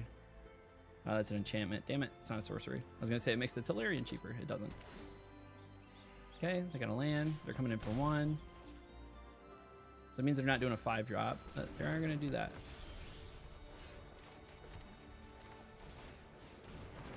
Play our boy here.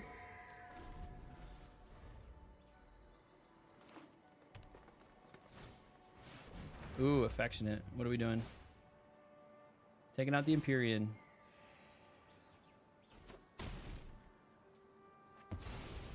Fifth land. Come on, 5th land. Evolving Wilds. That is a land.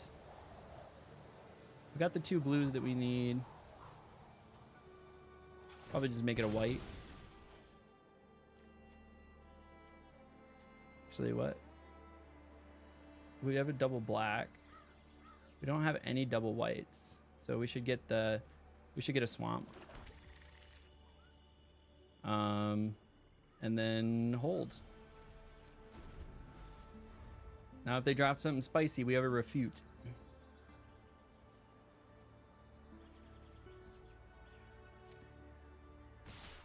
Okay. Take.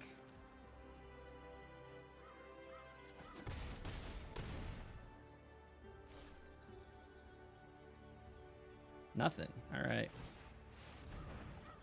Got a land. Got another land.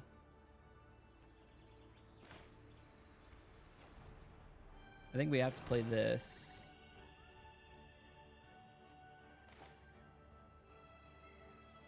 Oh, we should have discarded the other card. That's fine.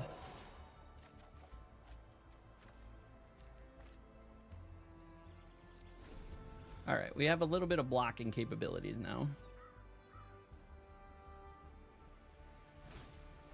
Vanishing Light. Jeez, you're just finding all the answers, aren't you?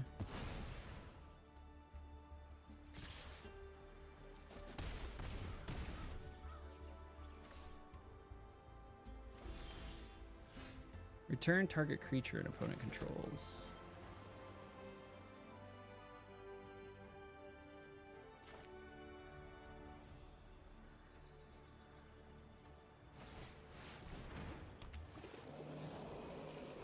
No attacks.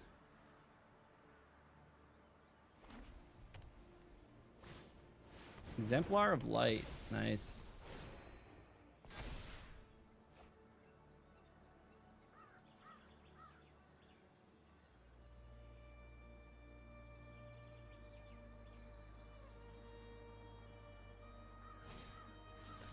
Bushwhack. Okay. That's 3. They got it. That was rough. I mean, we had a good start. That was a good start. All right. What's going on? We got to figure it out. I'm in a little bit of a rut here. I don't think the deck is bad. That deck's good.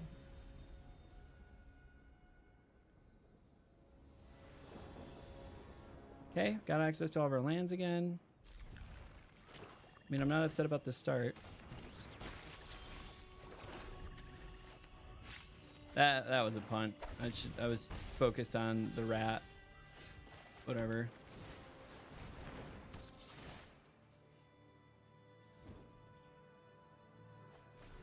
Okay, make him pitch a card.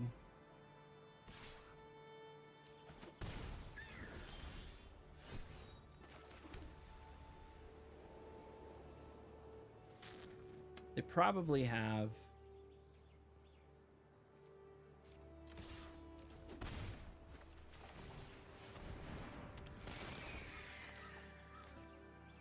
Discard a card.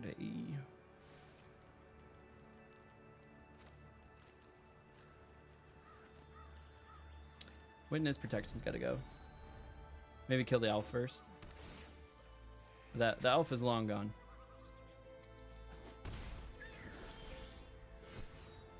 All right, double black. Might need to refresh the stream, Arenda. It's a. I think you're behind quite a bit.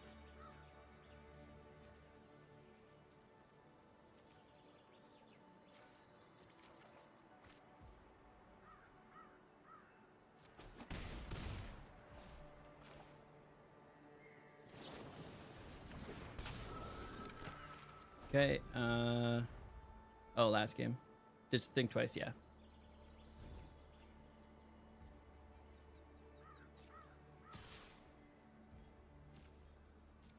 No blocks. Nice. Now that is a good target for Hero's Downfall. Get rid of that thing. Got another burglar rat.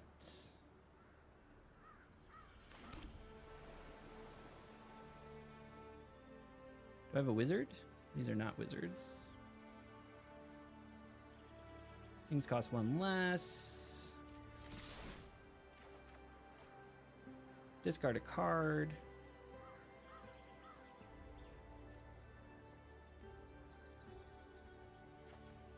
Probably pitch that.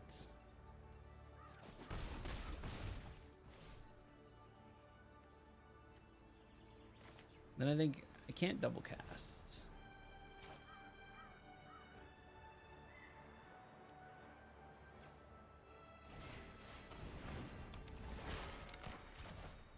Pitch that back.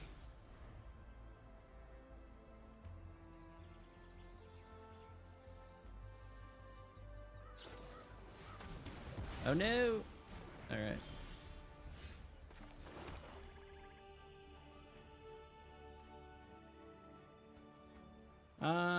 I think I'll cast this. Well, actually, I don't have that anymore, so that is what it is. Okay.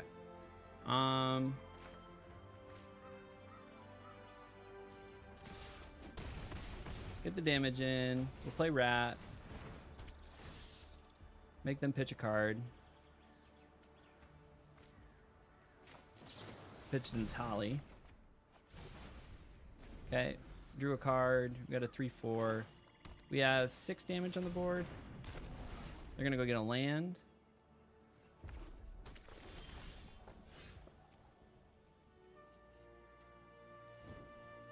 Draw a card, then discard a card.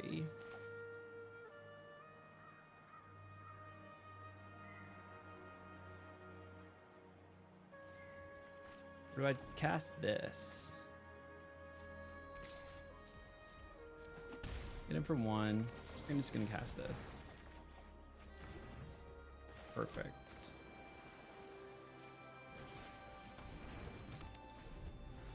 Put a gold vein pick down. Why play Sailor at sorcery speed? Why not? Play your lands later if they have open mana.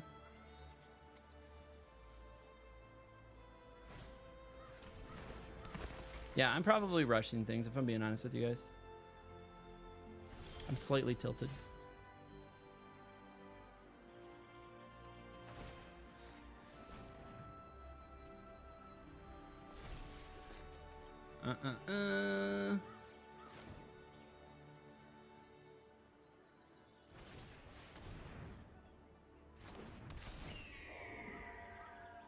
Next.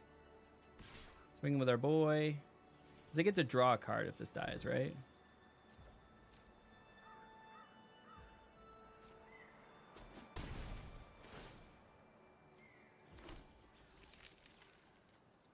Whenever you cast a spell during their turn.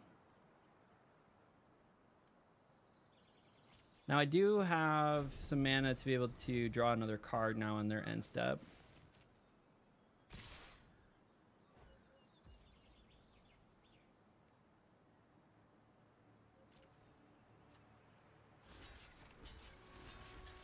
don't want them to draw more cards.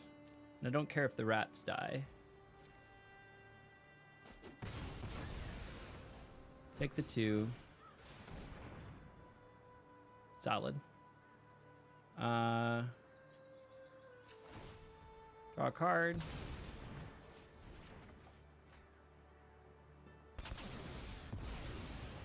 Nice. Nice blasphemous edict.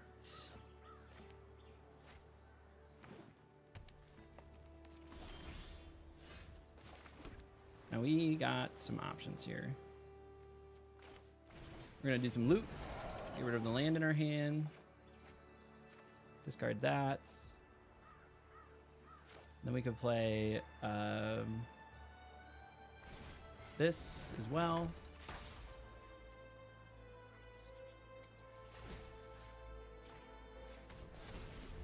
Equip. Try to get that out of range of some damage dealing cards. A little tiny bit of info, yes, though. I've seen a lot of high liver make some really bad plays because they held on to lands as an autopilot, so not the best habit to reinforce. Yeah, it's I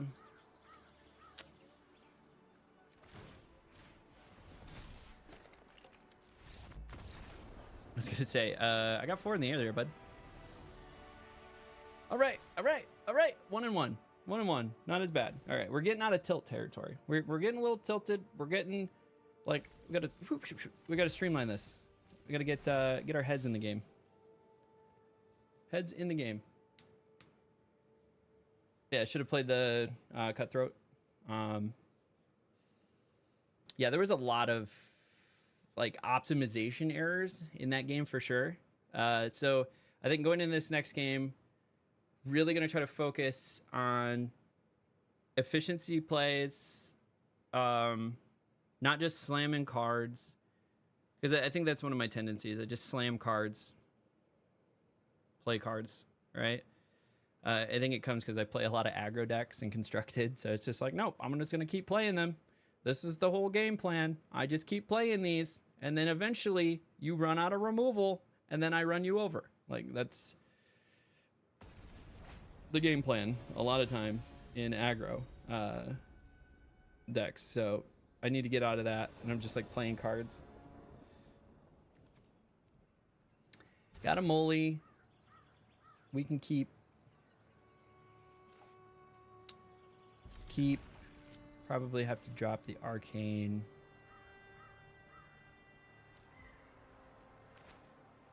We do this, crack for black.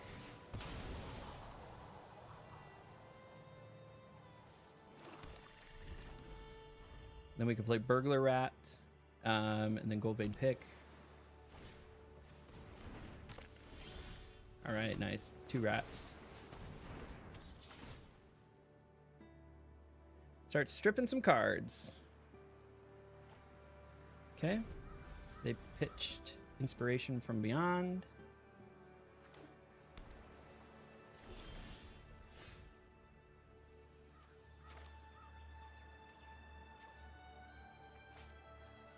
Don't have enough to equip it, so I think I just play another rat.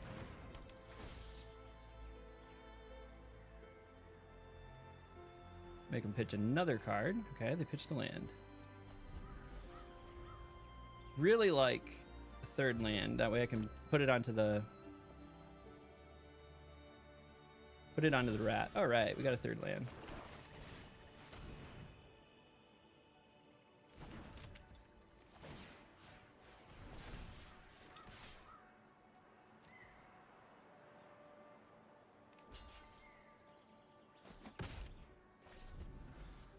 Oh, it's got to deal damage to a player. Oops.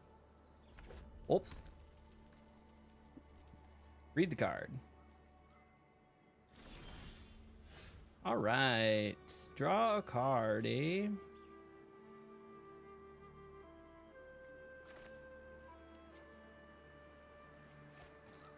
Oh yeah, I guess we hold until there.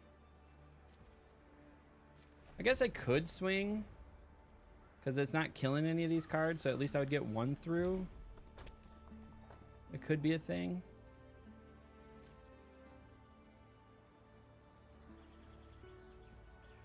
Why not attack with both rats? Yeah, that's what I was just thinking.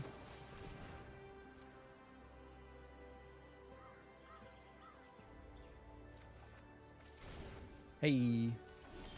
Got a land. Not a white, though, but it's a land.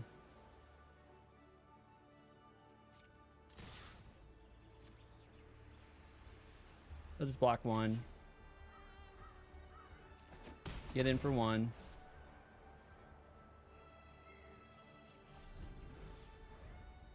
We'll hold. We'll do another thing twice. Okay, they got a Strix. Lookout.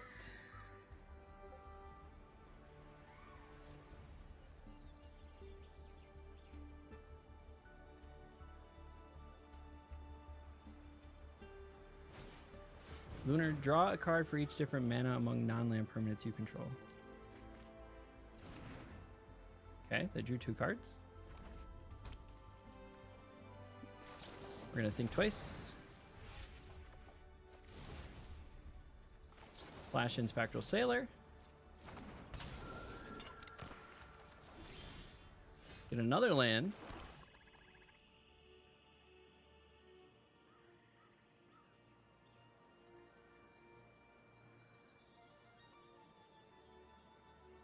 I'm tempted to like witness protection this Agus turtle, so at least when I'm swinging with this rat, it's actually doing damage.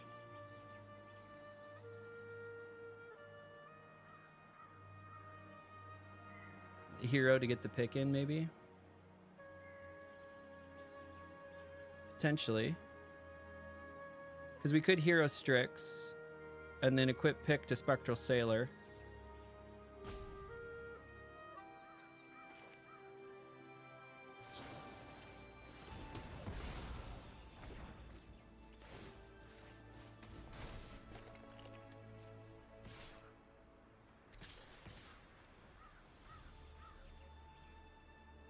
They block 1. We get 3 damage in. Then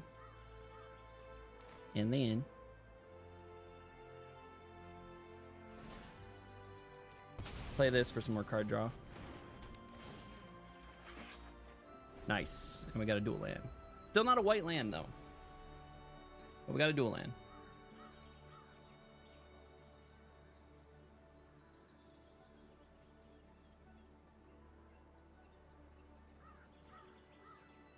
Yeah, they said they don't outvalue me in the lot. Oof. Okay. That's a thing.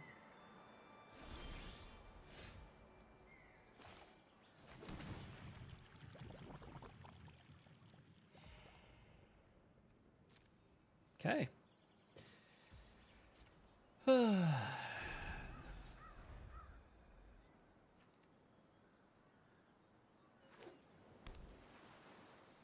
Well, now they can Inspiration from Beyond. Hey, we got a white land.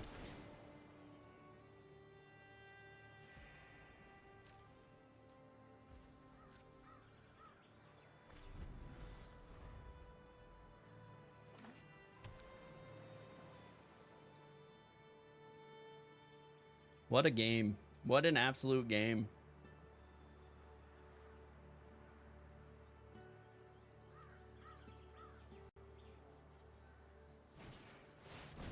Okay, what are they going to grab? Instant or sorcery card? Do they grab their Slagstorm back? Lunar Insight, draw a card. Okay. Huh. What's the chance they got removal?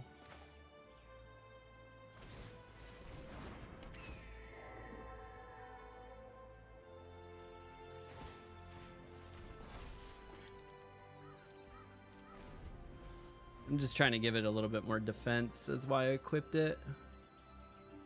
So in case they had like an Abrade or something like that, it at least gets it above Abrade. They would have to use like a fully charged up Bolt Lightning or whatever it's called. What is it called? Does 2 damage, or you can pay kick it for 4 and it does 4 damage.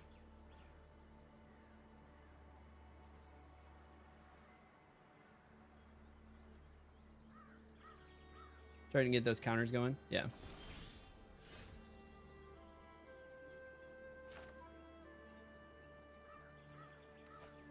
Next, go ahead and swing.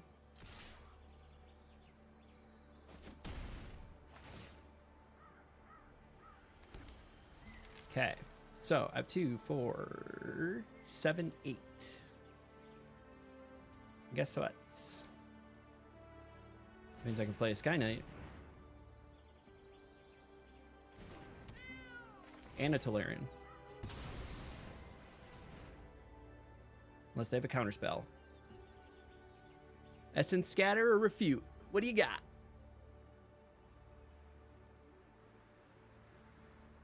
Neither?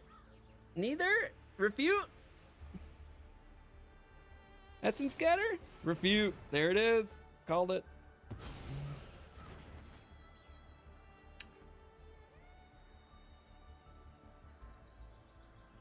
Witness Pro the Mage.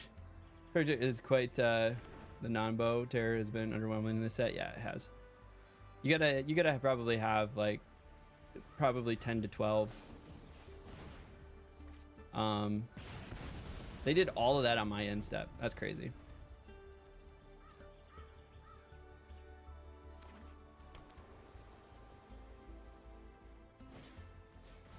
Oh no.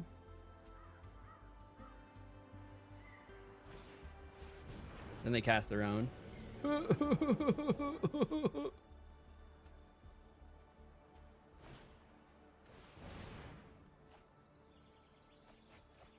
Oh, then draw a whole bunch of cards. This fucking card's great.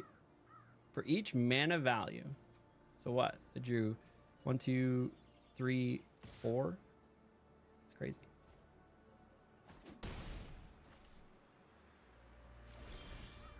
Hey, we got a white line. We're just gonna witness protection that.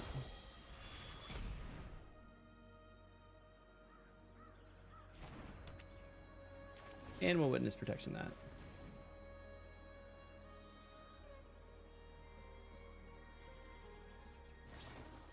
Think twice. That's fine.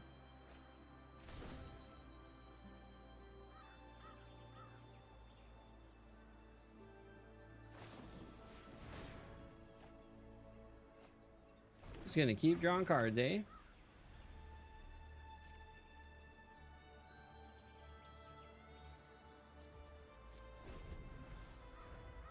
Every time, whenever they cast an instant or sorcery spell, there's a loaded hand over here. Maybe they'll deck. They do have 5 cards left. Whenever you draw your second card each turn.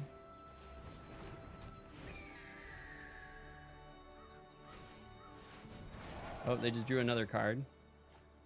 Then they got to discard a card. So they're at 4 cards.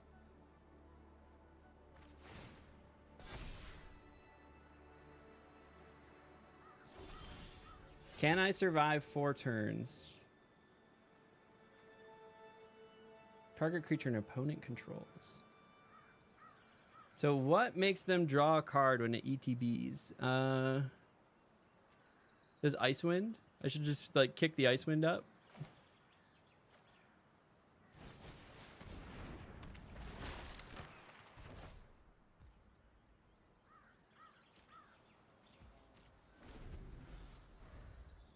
Yeah, Icewind makes them draw. So they're at 3. They should cast that Think Twice.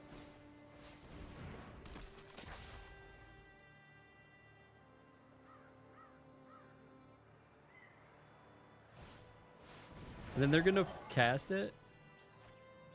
2 cards.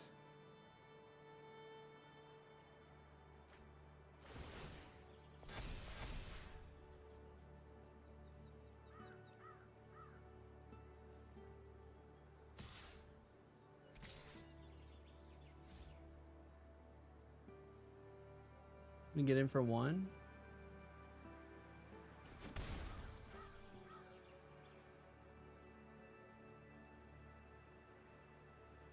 They might deck. They might deck. I don't think they realized how low they were. Draw a card. Please cast like Think Twice or activate Strix. That would be hilarious. We're just gonna hold. Is he gonna fucking do it? Oh, I thought he was gonna do it. He hovered over Strix.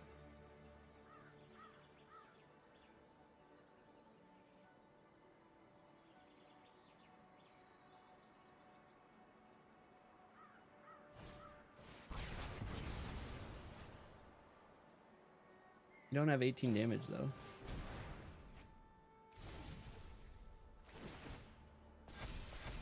Nine, 10, 13. You got 13.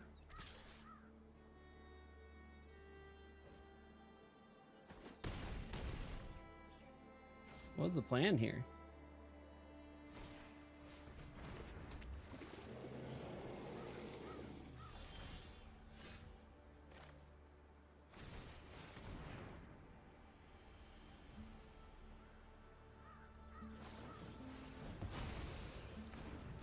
Okay, next.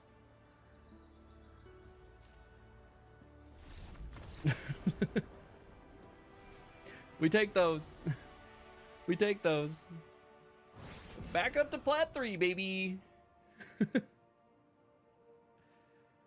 Yeah, I don't know what the plan was there.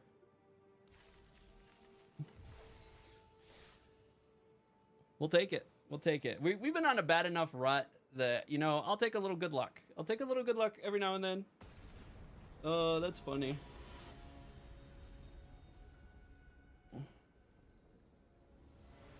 Okay, play solid. Keep our head in the game here. We'll keep.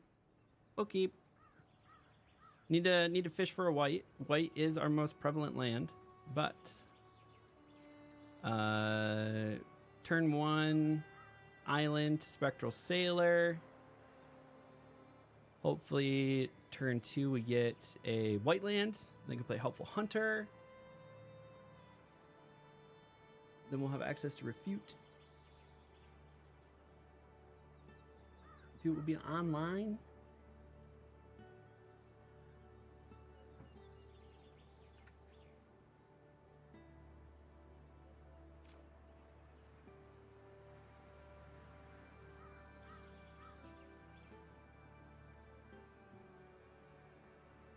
Keep 7. Let's go.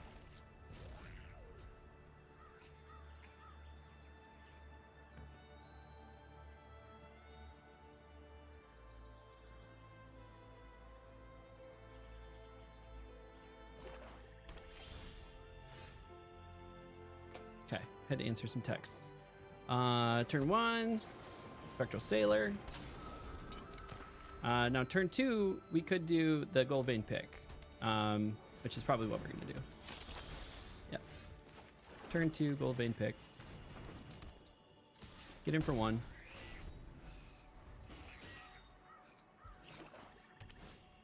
Dazzling Angel. Not ideal.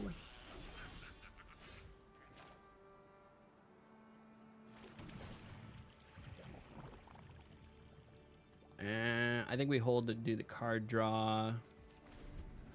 And their end step. Dazzling Angel. Fucking A, dude. Oh, if they have the infinite fucking Life Loft combo, I'm gonna be so mad.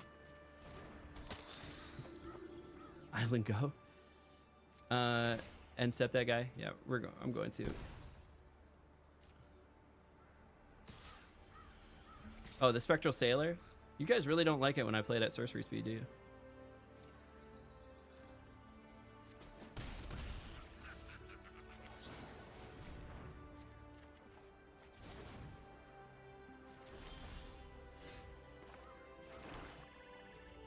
Yeah, buddy.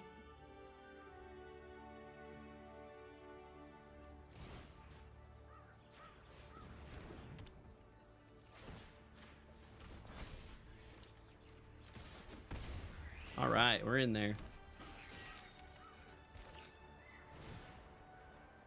Play the cat. Draw a card. All right. I probably should have moved the gold vein pick over to the cat. Got an Arabo. Nice.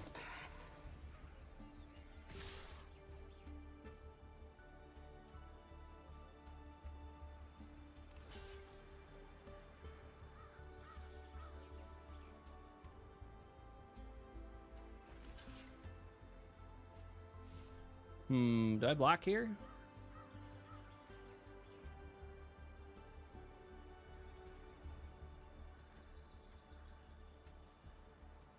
It's not a huge deal. I don't know if I block here. Like, kill the Vengeful Blood Witch?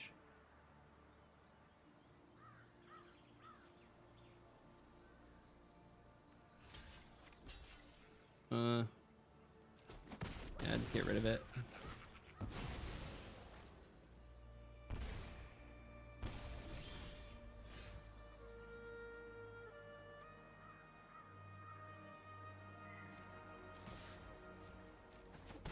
Get another thing here. This is a 3/6 now. I think we play this. It's a good defensive body. It's got a big ass on it.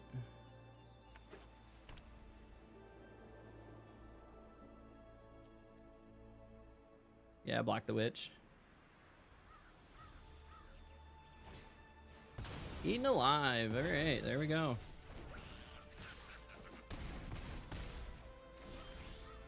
Looking rough.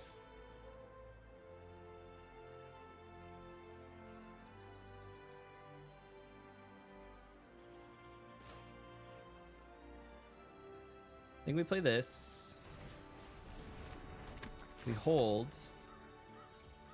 And then we can cast this, buffing this, and then potentially killing some stuff.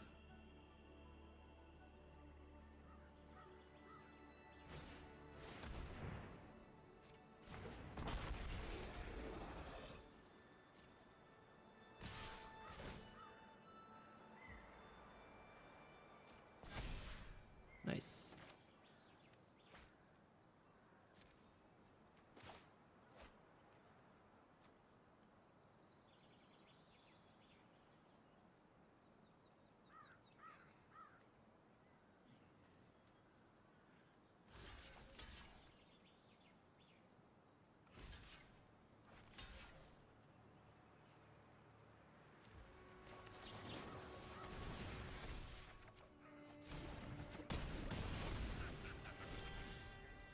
Nice. And we got a white.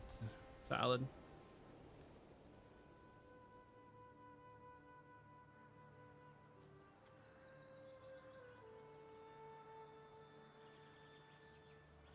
Can I do the same trick? I could equip this. And now I can do the same trick, but I don't have enough.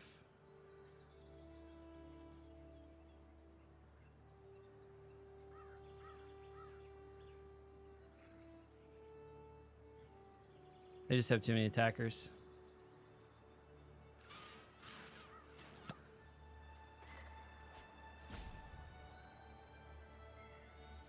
That's a deal combat damage to a player.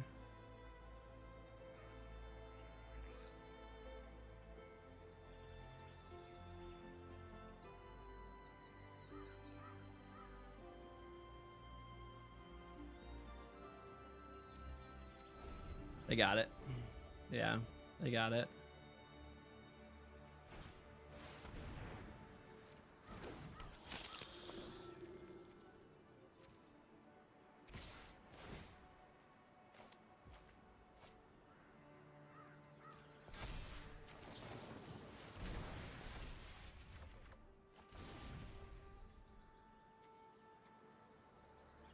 Good game. All right.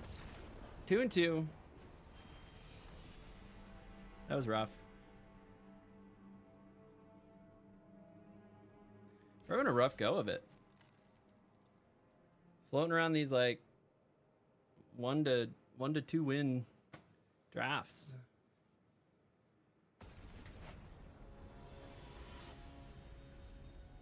All right. Let's see what we can do.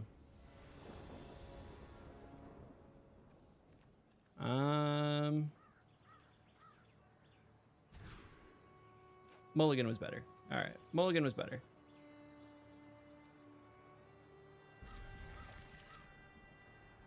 Gotta drop the Arcane Epiphany. Blue. It's crazy. I have so many white mana, and all I'm getting is the black and the blue.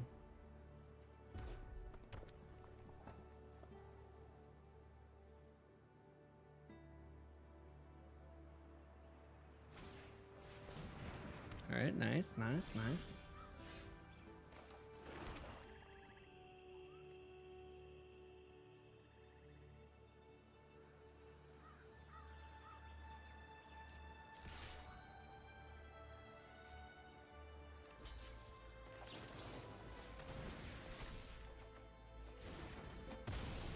Get rid of that.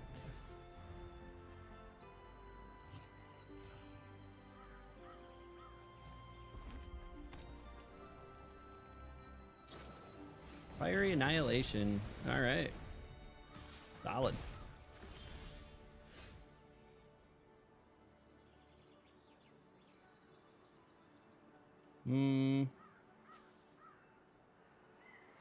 End turn.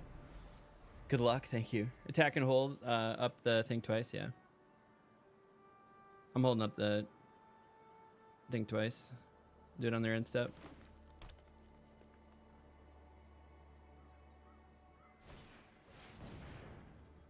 Oh, and then they're going to bring it back. Solid. He's going to bring it back.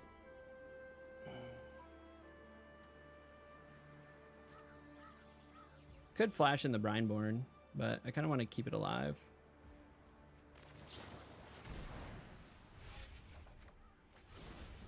Hit him with the Burglar Rat. I have so many white lands. I don't understand.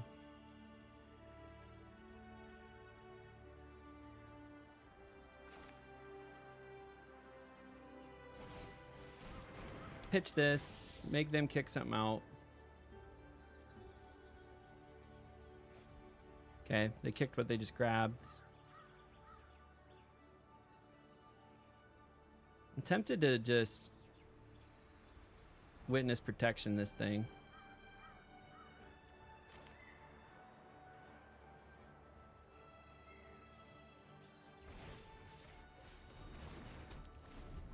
Just take that out of consideration here.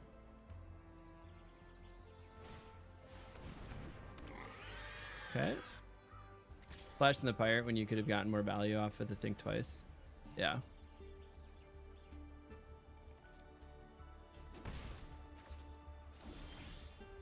Nice. Got another think twice.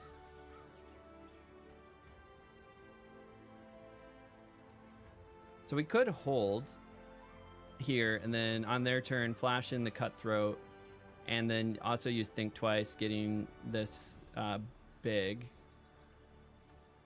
which is I think what I'm gonna do. I'm gonna hold off until their turn. No attacks.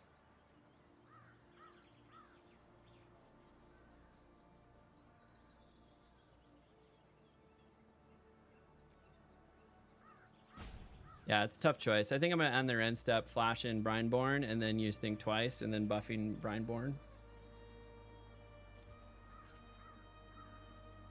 And then on my turn, I'll also have Big Fin Bouncer, so then I can bounce whatever they need. Hey, Absenta HC, welcome. How you doing? Appreciate you hanging out.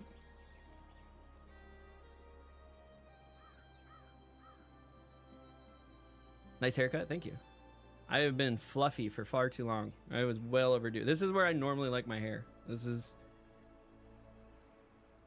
I like short, high and tight. Just keep it even. Okay.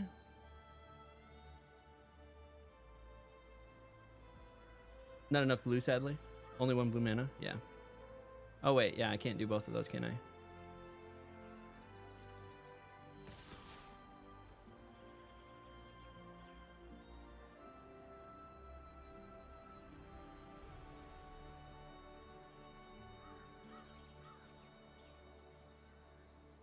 I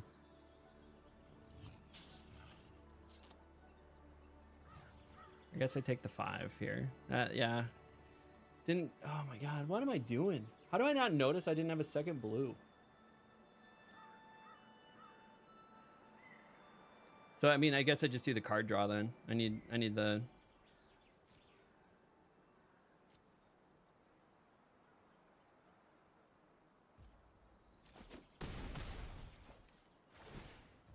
Create a food token. It's fine.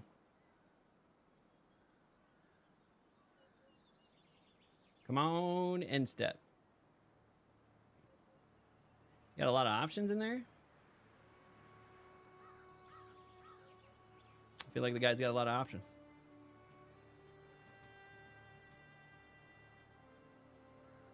You think cutthroat and trade? No. Oh, it's a little late. You think flash the pirate end step? Yeah.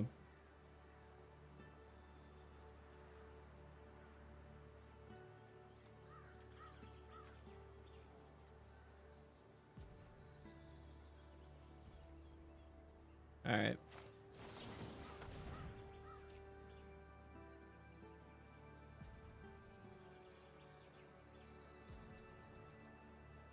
Get some bodies on the board. Gotta do something here.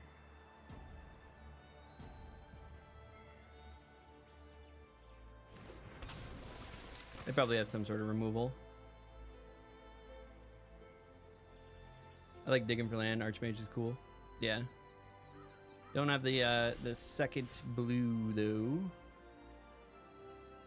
I think I have to play Big Fin Bouncer and bounce the Eager Truffle Snout.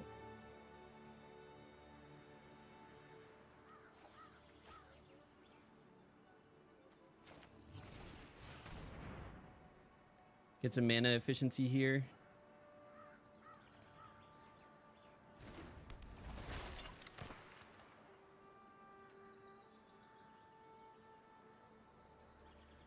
Go ahead and just bounce that for now. Now I have a blocker. Can do something, at least block and not die. Yeah, Big Fin. Big Fin's the play.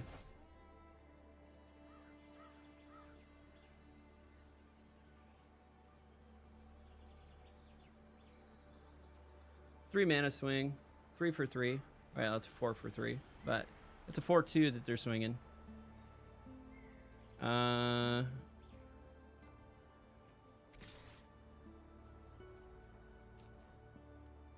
Get in for 1.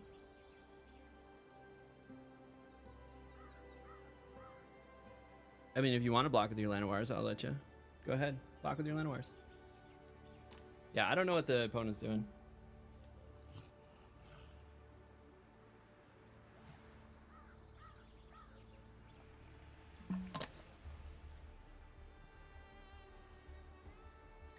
Opponent's definitely taking their time. Oh, there you go. There's Burst Lightning.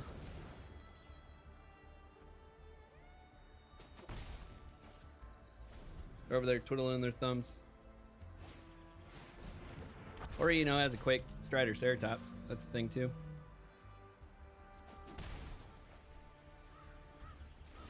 It's a solid card there, eh?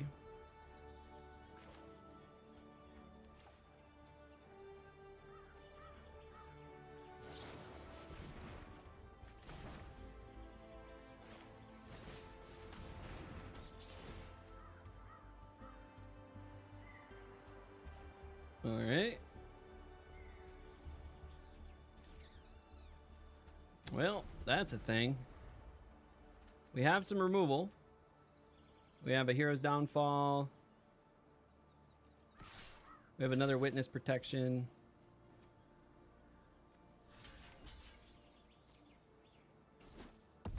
Hopefully they don't have Trample. I'm gonna buy a couple turns at least.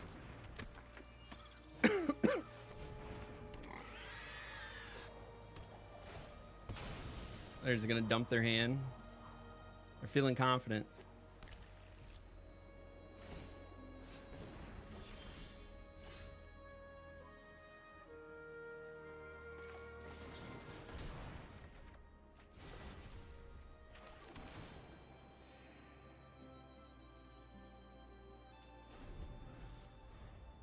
I mean, we're in a rough spot.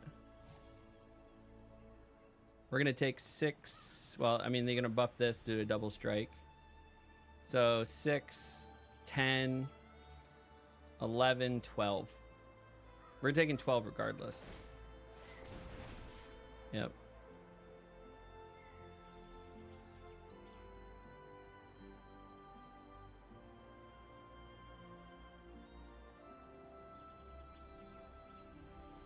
I mean, block.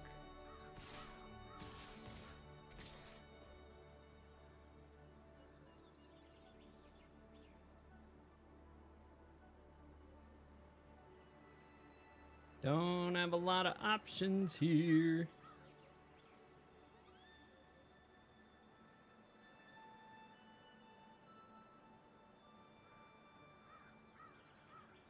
Commit the attack. What are you doing?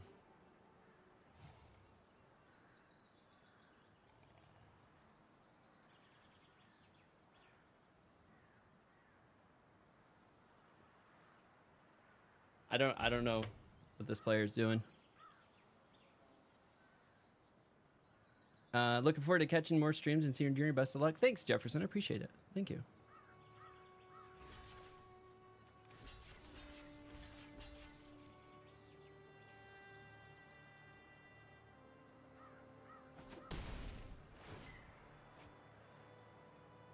They may play it.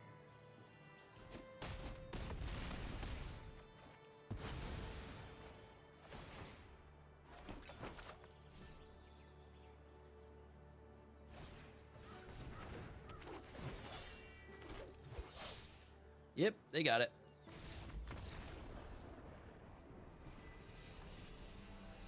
Well,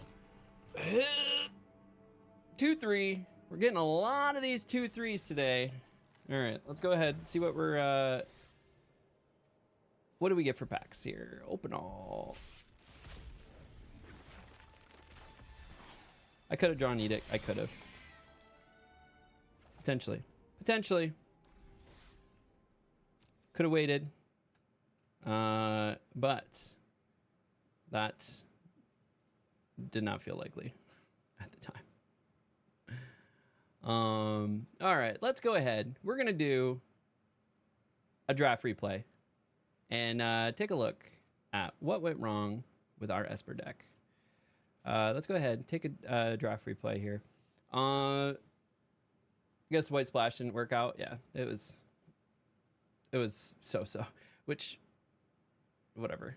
Oh yeah, we were White Splash. We weren't main white, were we? Well, it is what it is. Anyways, let's go ahead, take a look what we had going on. Sky Knight Squire, definitely probably the best pick here. Yeah, there's not a better pick. Maybe Refute. Refute is really strong. But felt good about Sky Knight Squire. Hero's Downfall, also really solid. Felling Blow, actually, a little bit better. So maybe something to consider next time. Felling Blow is a better in-hand win rate and better played win rate than the Hero's Downfall. So as a removal goes, because I guess that makes sense, right? It's 3 cost, give something a +1/1 counter on it, and then makes it fight. So you can control like the removal of something, and then now you're left with a stronger creature. So Felling Blow over Hero's Downfall, something to consider. Plus it's not 2 pips, it's a 1 pip card. Helpful Hunter, I think, was the best pick here. Actually, Vampire Gourmand was the best pick here. 55.6, yeah. Vampire Gourmand was definitely, but then we started getting into some more card draw with like the Helpful Hunter, things like that. The Hungry Ghoul is good. Yeah, the mana base was not great, I gotta say. I don't know, I prefer instants over sorceries. Hero's Downfall is more consistent and instant speed. I don't agree with Untapped here. Well, so this isn't an agree with Untapped. This is numbers. This is the actual played win rate and the actual in-hand win rate. So these are the proven values. It's not their assumption. It's not anything like that. Like when the game plays out, this is the end result. So as far as Untapped goes, Untapped actually, I think, recommended the Draftsmith, recommended Hero's Downfall. But if we look at the actual numbers and how the card is performing, then Felling Blow is performing better. So this is a 56.9 versus a 56.1 in-hand win rate. And then played win rate, 59.5 versus a 56.3. So these are just raw numbers. Like out of 100,000 games, both of these have 100,000 games. This is the end result. So like you can't really argue with it. Like you can argue with Draftsmith. That's fine. Argue with Draftsmith all day. But this is the actual numbers. We can even go so far as to take a look at analytics, card data. We can look at 17 lands and see if it's any different. So we're looking for what were we looking at? Felling Blow versus Hero's Downfall. Actually, we're just going to put these in alphabetical order. Hero's Downfall. So we have the win rate when main decked is 54.8. Opening hand win rate, 53.9. Win rate in hand opener, Hero's Downfall, 57.1. So there's those versus the Felling Blow.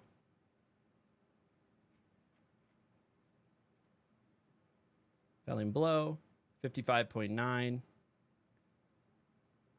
Versus the on-hand win rate, 57.9, and then 58.8. So it's just slightly better. That's all we're looking at.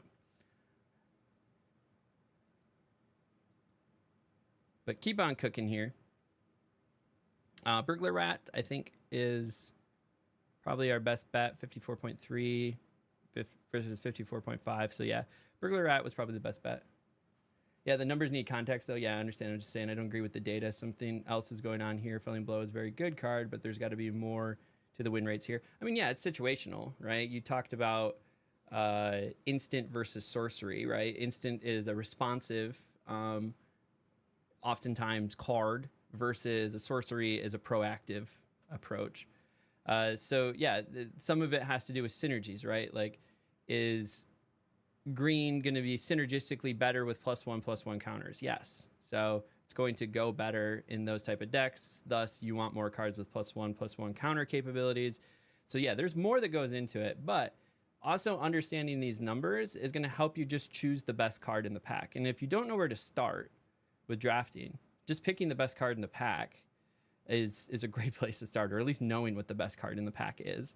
And then starting to build a game plan and a color strategy as you go through there. So for instance, like this one, Drake Hatcher, Draftsmith rated this super highly.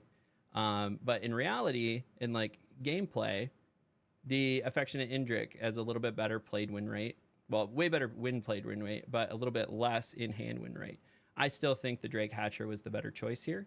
But all that to be said, some of these have to be taken with a grain of salt, but it is good to know statistically what is the best card. And oftentimes it's, you know, it can be seen as like in a bubble sometimes too. Could be the counters are really good in green decks, but overall in my experience tells me Hero's Downfall should be a better card. Yeah, I mean, we chose Hero's Downfall. It was the downside of Hero's Downfall too is the fact that it is a 2-pip.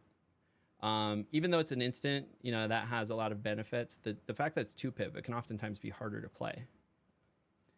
Another refute, so didn't feel bad about that. Didn't feel bad about Bouncer. Like blue felt open for the Cutthroat to be so late.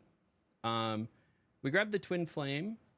We could have potentially gone like blue red at this point. We did run into some really powerful red cards. Obviously, the Twin Flame Tyrant, another Atali. Actually, I want to know these win rates. What's better? The Twin Flame Tyrant is way better. Atali obviously has more games because it's not a mythic, but the Twin Flame Tyrant, we could have potentially pivoted and done like a blue-red. Like we had good blue, and then there were some good red options here. As far as what was the best pick here, Tiny Bones could have been a good pick. Cat Collector could have been a good pick. I think we just went with Card Draw. I think we were getting a little overwhelmed with some of the options that we were having here. So Tolarian, yeah, is way under. It's way underperforming for sure. If we had gone red, Gorehorn Raider would have been the grab here. Good old Galta. And we grabbed another Tolarian. Yeah, it's just underperforming. Just probably steer away from Tolarian altogether. Archmage Runes does pretty good, especially if we were in red-black or red-blue. That could have definitely helped us. And then it would have opened up things a little bit for us as well, I think. Best card here was the Ruby Tracker, but we weren't really in there. Red, this is always funny. Like the played win rate is 82.4 because it wins the game at 10 life. But the Gold Vein pick, not bad. Here, Runaway Together, I think was like the best card to pick here. Obviously, Perforating Artist is a really good card, but we weren't in those colors. Really, we were mostly in like blue. We could have snagged some like good red, I think. 2 pip is a downside for sure. Blue was the correct lane, clearly open. Yeah, blue is definitely where we wanted to be. I think the secondary color is where we messed up, but I think we kind of got in there because we got some Burglar Rats and a Hero's Downfall. Grabbed another pick. This was garbage pick, Witness Protection we ended up using. But yeah, if we were into red, we would have grabbed the Atali. We would have had the Twin Flame. We would have had some absolute bombs on the top end. Instead, we grabbed, think twice. I think the best card here is actually the Dragon Trainer. So, nope. Gorehorn. Gorehorn is just good.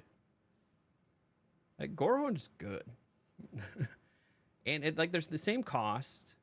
It's a 4/4 by itself.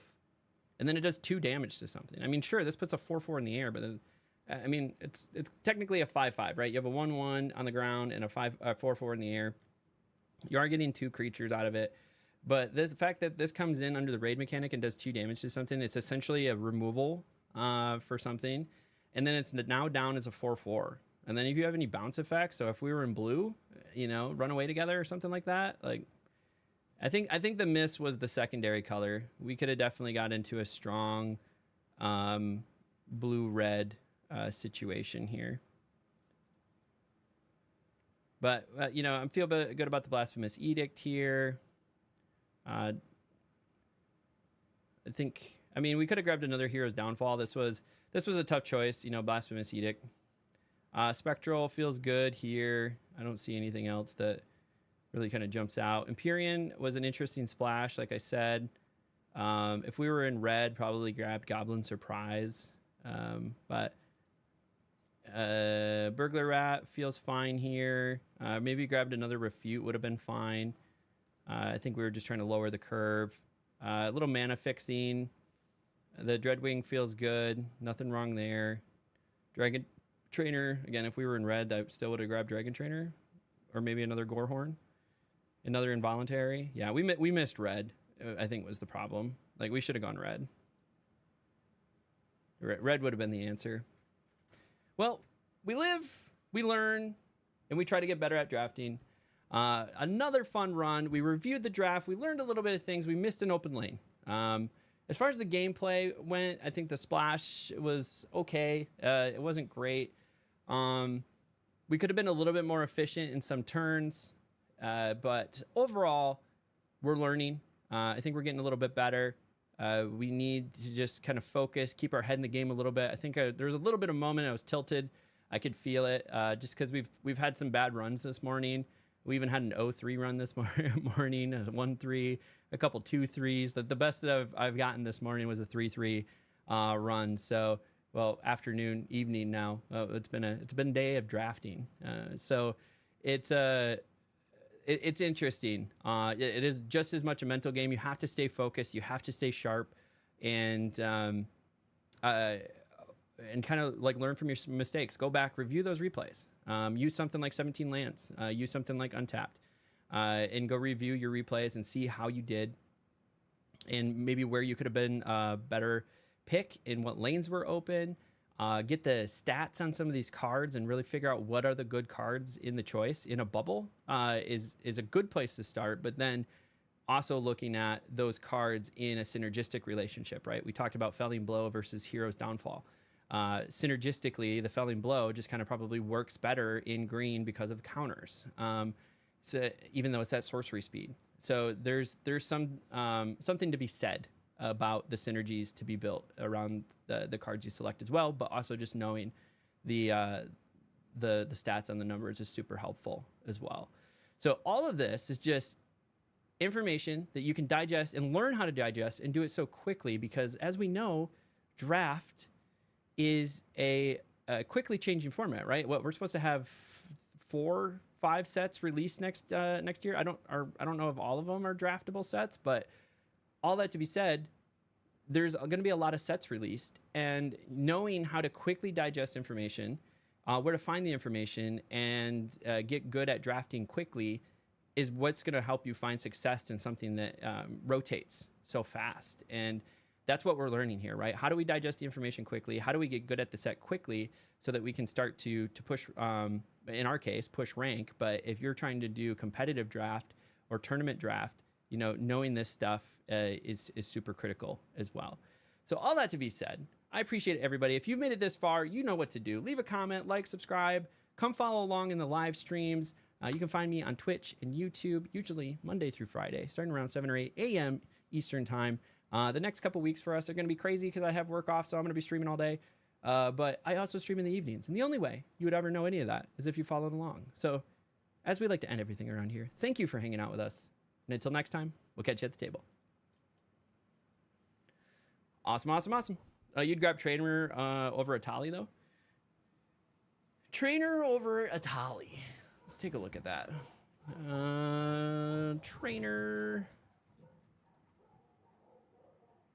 Trainer over Atali. So we got some in-hand win rates, 55.6 versus the 52.3. I'd agree. Yeah, Trainer over Atali. Do it all day. Now the question, though, is Trainer over Gorehorn.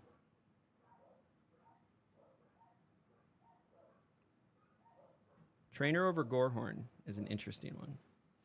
So Gorehorn has a played win rate of 60.3. So that means the card has been played. It has hit the table. And 60.3% of the time that it hits the table, that game is won by that person. So versus a 58.2. However, the in-hand win rate of Dragon Trainer, meaning this card is in hand, or at least in hand, and the game has been won, is 55.6 versus 55.1. Trainer, because Gorehorn usually needs wheels and is a free pick often. Yeah. They're the same cost. One's 1 pip. The other one's 2 pips. Statistically,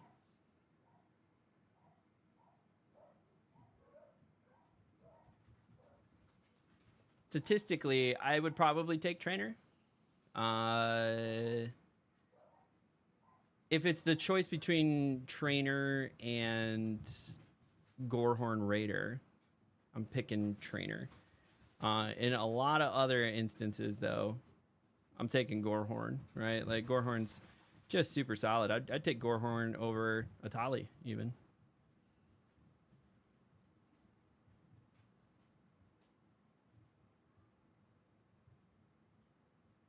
Just cheaper, does a little bit more. I mean, this does a lot every time it attacks.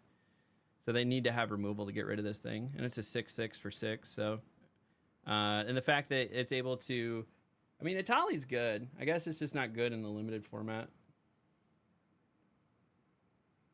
Which is interesting. All right.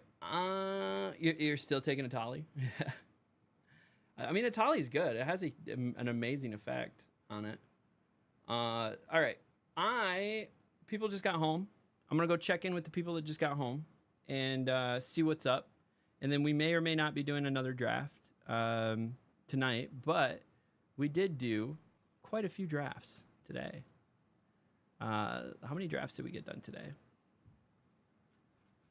Let's go ahead, take a look at this. We did 4 drafts today, which is great. So we have the 23rd scheduled for drafts, and then we're gonna be doing more.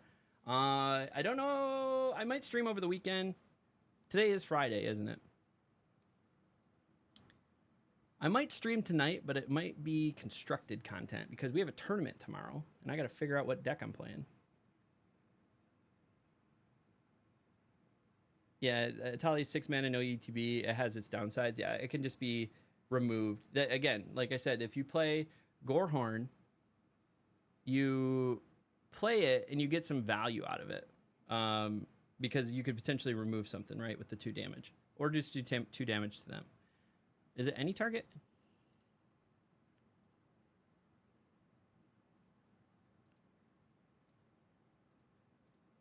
There was a lot of Gorehorns. Where's the Gorehorn? Give me a Gorehorn.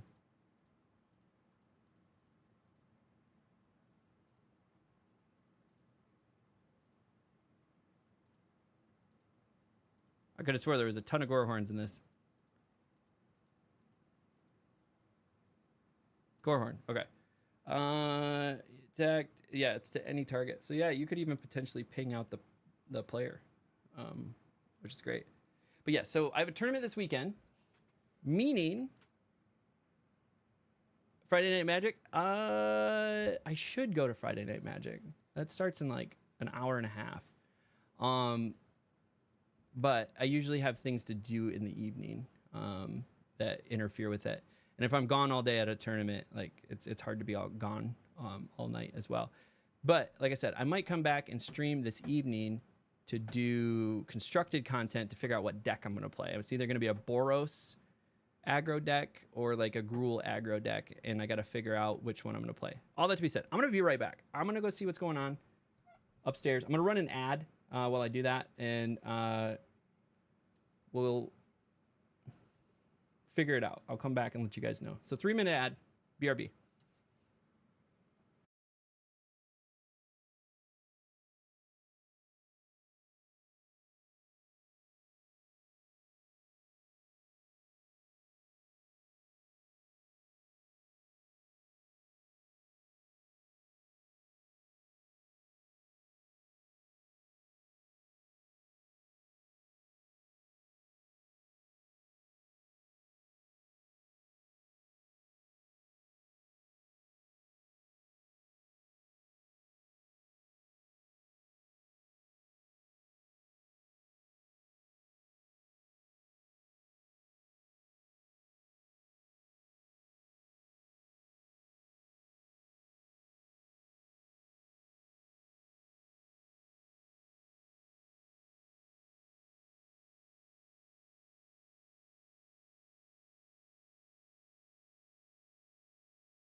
Okay, we're back.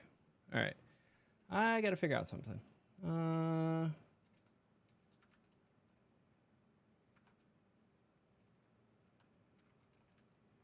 So there is a Friday Night Magic going on. I got to figure out what the format is.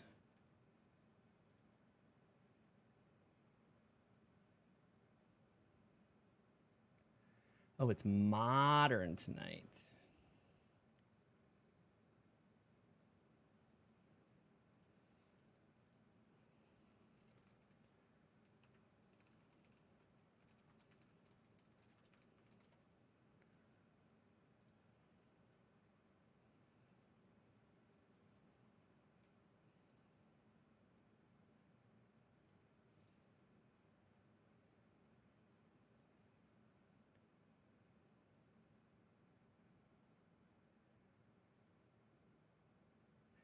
Oh, the other store does have standard though.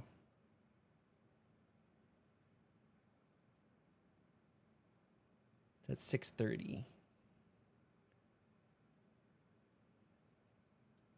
So I could go play some standard. I don't have commands for like, sub. I do have one for limited level up stuff. What should I do? So I could go get some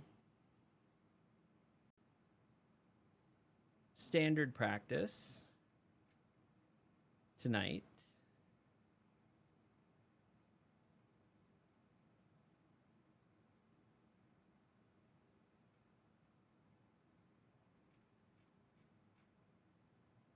Or I could stream some more. Play standard and record it. That would be interesting.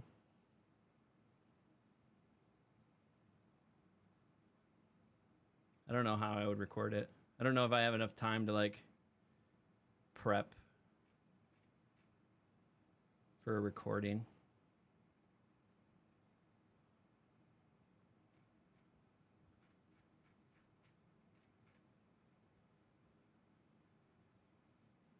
Do I film paper like live gameplay? I haven't. So I've been offered by some of the stores that if I ever wanted to live stream, I could. But I don't have like the setup. I mean, I do have the setup. I just don't have it all like packaged. You know what I mean? I would need to like get everything set up on my laptop, get everything, like all the cords and cables I need. I have all the camera equipment and the microphones and everything I need. I could like I said, I already have the invites to record if I want to. I'm not worried about that. It's more just about having like the equipment set up, and then they do have to do a little bit of work, right? They have to get me into like the network closet so I can run a cable so that it's a good connection. But I could potentially do a non-live stream recording of the gameplay. That might be interesting.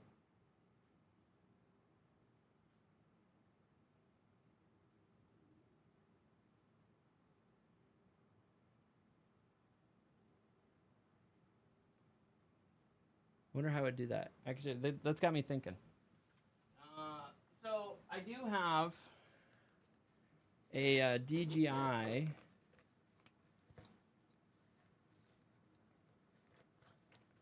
Osmo Pocket 3. I could do something like, and they have like the battery pack here.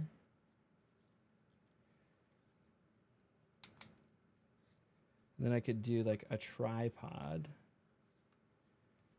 situation. So if I did something like this,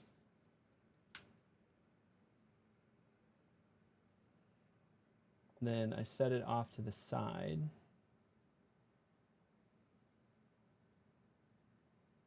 I could, so what I'm doing, I don't know if you guys can see. Just doing like a sample. So I'd set it off to the side. I wonder if I could do like a wider.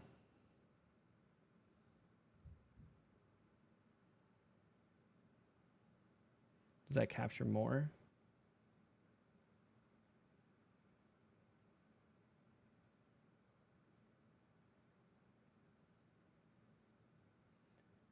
So I could like set it, I could point it down.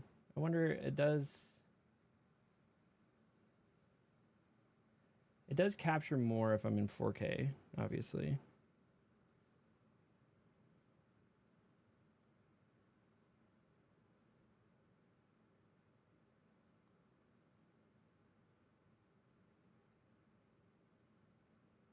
Versus 1080. I mean, if there's like a fisheye, GoPro camera, I don't know, do that and call it a day. Nothing too wild. Then upload the footage when you come back. That'd be cool. Also, paper text, maybe interviews with other players on the deck. See a lot of Yu-Gi-Oh's film shop gameplay. So yeah, there's a lot of things I could do here. What's up? Oh, these are my videos that I did before. Focus, continuous, image, adjustment. So I haven't done like a real thing with this. I really do need to put it like to the test.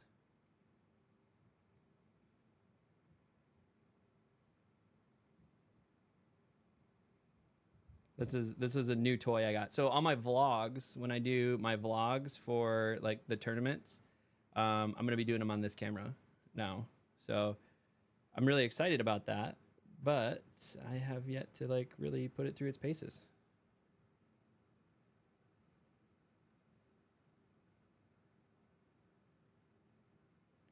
Let's flip the camera around. Video. Slow-mo, time-lapse, photo. I guess video is it. Just do a 1080p 30. It doesn't have like a fisheye lens thing. Or next time when you do it. I mean, I had like literally the plan would be to show up with this, to set it off to the side, and then like I would be able to capture both gameplays. Because I can point the camera down and then it's got a tripod. So like this would be the plan.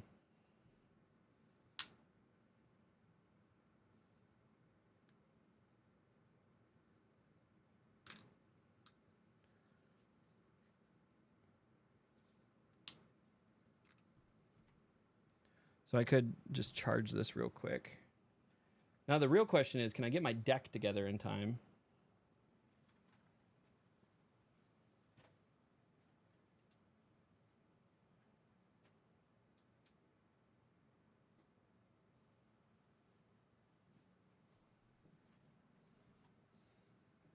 All right, where's my deck?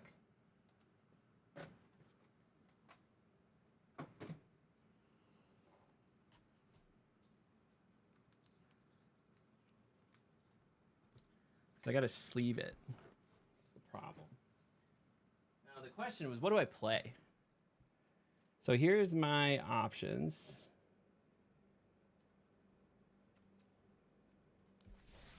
So I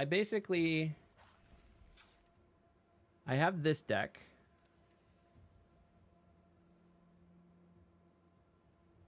This is the Gruul aggro deck. I have.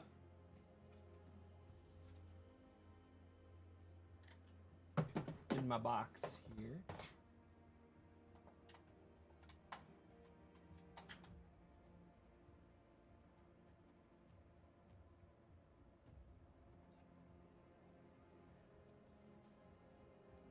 I really hate that some of these are foil.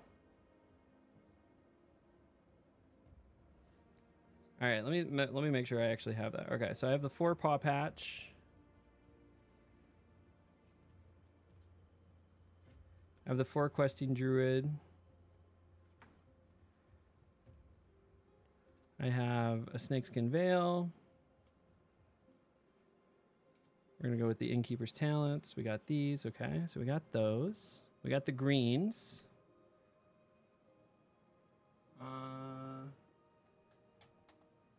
Got the mouse package.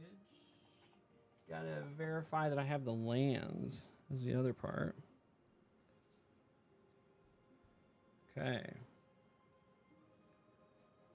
Restless. These are the Inspire Vantage. I don't need these. Copperline Gorge. We got the 4 copper lines. A Restless Ridgeline. A 4 Thorn Spire Verge. The 4 Carplusions.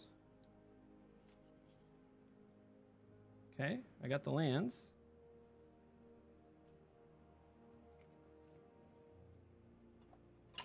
And then we got everything else, I think.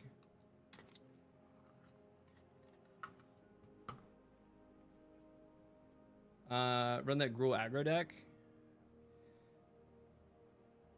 So we got our Manifold Mouse. Got the 4 Heartfire Heroes. Got the 4 Ember Hearts. Got the 4 Manifold Mouse. The 4 Monastery Swift Spears. Actually, there is no Monastery Swift Spears in this version. So we'll put those over here. Hard Claws, there's 4 of these.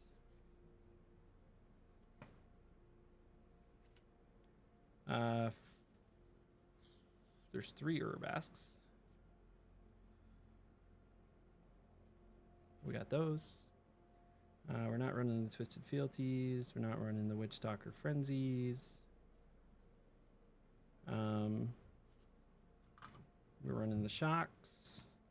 We're running the Monstrous Rage.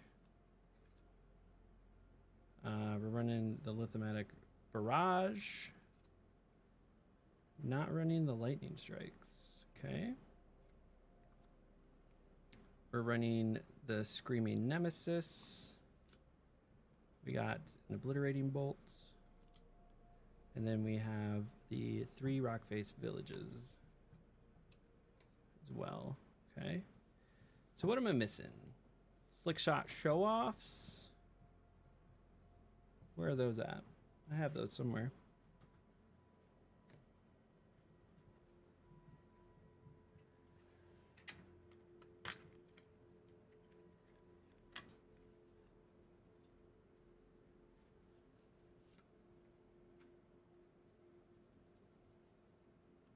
Okay, we got our Slick Shot Show-Offs.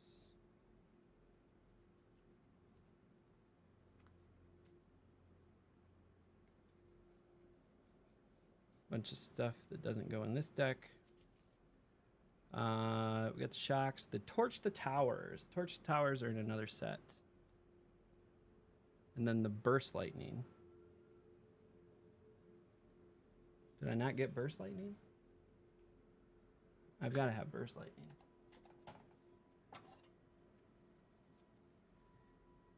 Cacophony Scamp, our Battle Fist, Scorching Shot. Yeah, we got Scorching Shot. Yep, we need those.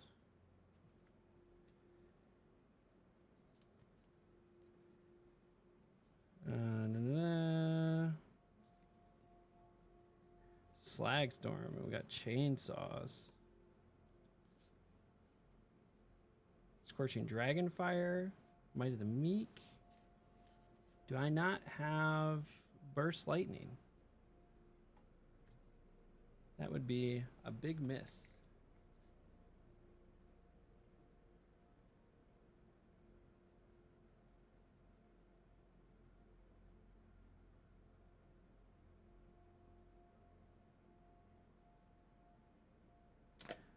I did not have burst lightning.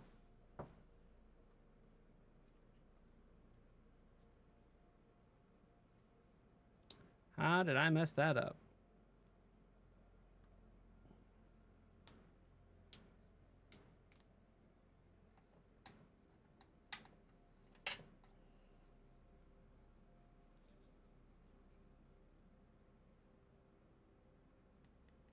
Need burst lightning. And I know where my sunspine is. I know where my torch the towers are. I know where my scorching shots are. Okay. Well, we have it. Do I play any other TCGs? No. I'm purely focused on Magic the Gathering right now. The other option we have is my Boros energy version. Also requires a burst lightning, which I also do not have.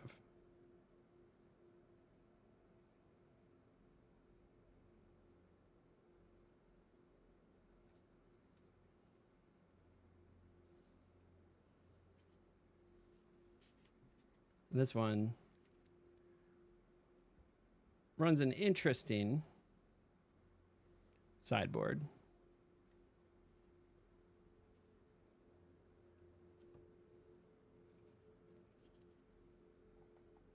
And I do have all of these cards, except for Burst Lightning, which reminds me. I should just buy some Burst Lightning before I forget. Did I actually, let me check. Let me check my history, because there's no way I didn't order Burst Lightning.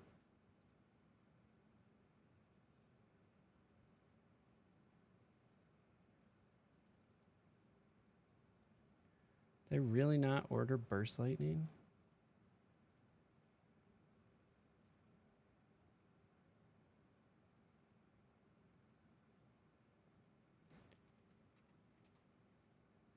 Can't believe it.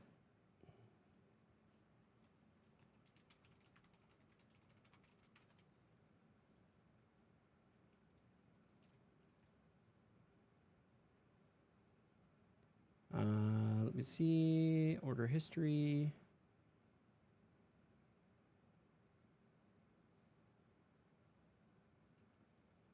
An order number of pregnant bursts.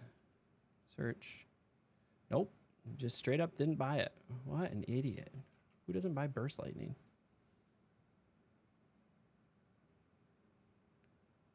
The textless Burst Lightning.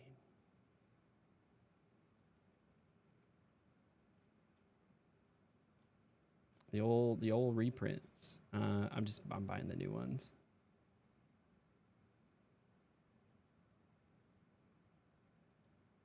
Need 4 of those. Please add to cart.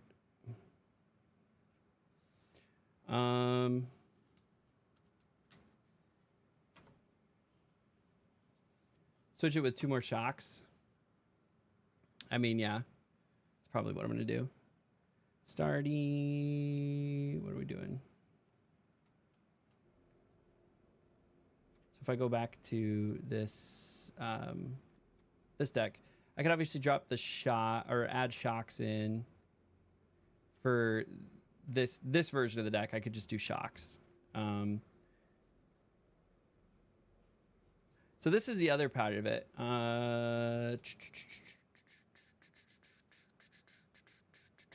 If we go here,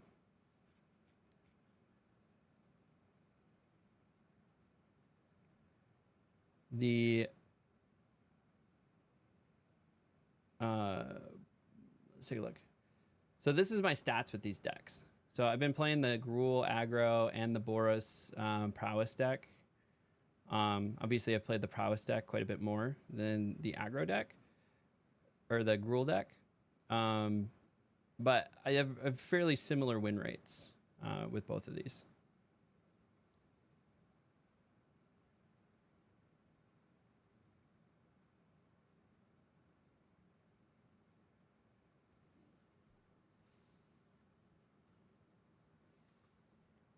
So I wouldn't feel bad about either one of them.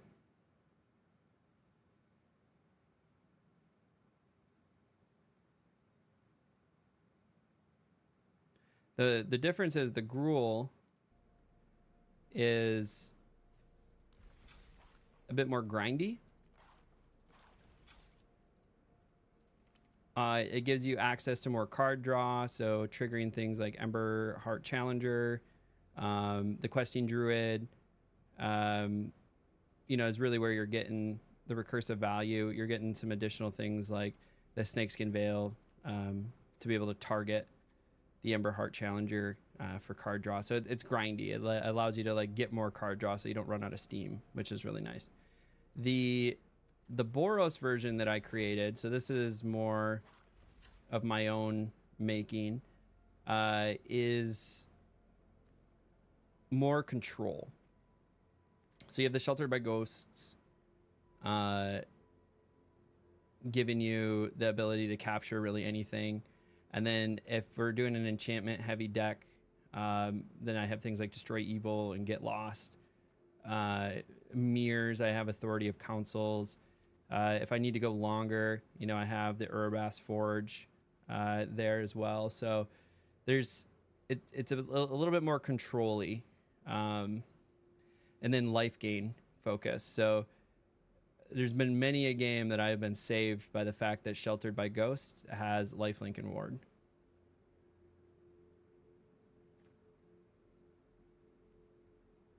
Because you could double up the ward on it too.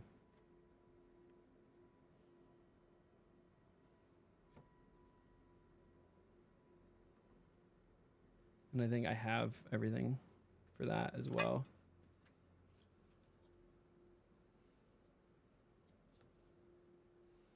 Yeah, I dropped the Boros charms for split up.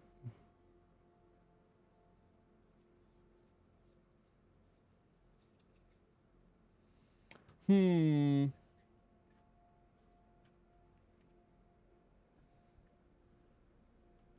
we go grindy green or do we go control-y white?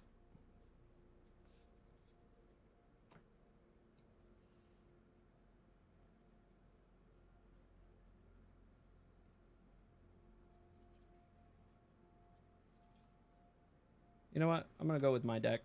I'm going to go with the Slick Shot. Or the white one. Screaming Nemesis. Get the Monstrous Rage. We're going to go with 4 Shocks because we don't have Burst Lightning. The sideboard, we have 3 Urabasks. We don't have the Hired Claws. We're going to have the Manifold Mouse. We're going to have the Ember Heart Challenger and the Heartfire Hero.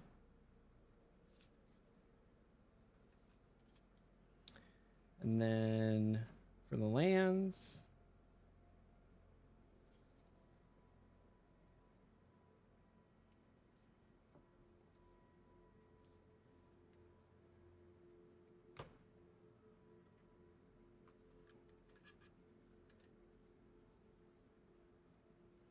let me run the Lightning Helix in the main.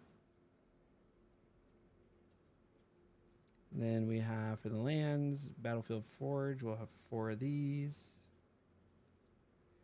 Authority of Councils. I just put 2 of these in. For the sideboard.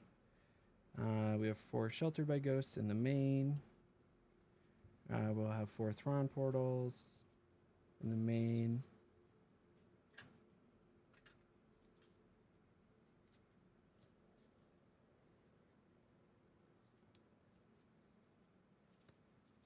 And I need my bivouacs. I got 2 bivouacs. 2 restless bivouacs. And then we got our 4 inspiring vantage. And I think that's all I'm running for land. Oh, we got the six mountains. So 4, 6, 10, 14. 1, 2, 3, 4, 5, 6, 7, 8, 9, 10. 11, 12, 13, 14. Plus the 6 lands. Am I running 20? That's all I'm running. 20 lands, yep. Do I have the Monstrous Rages in here? Yep. And then, so then there should be 40 cards here. 1, 2, 3, 4, 5, 6, 7, 8, 9, 10, 11, 12, 13, 14, 15, 16, 17, 18, 19, 20, 21, 22, 23, 24, 25, 26, 27, 28, 29, 30, 31, 32, 33, 34, 35, 36, 37, 38, 39. I missed a count somewhere.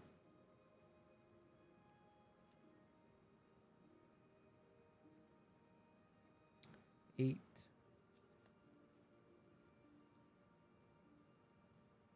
12. 16.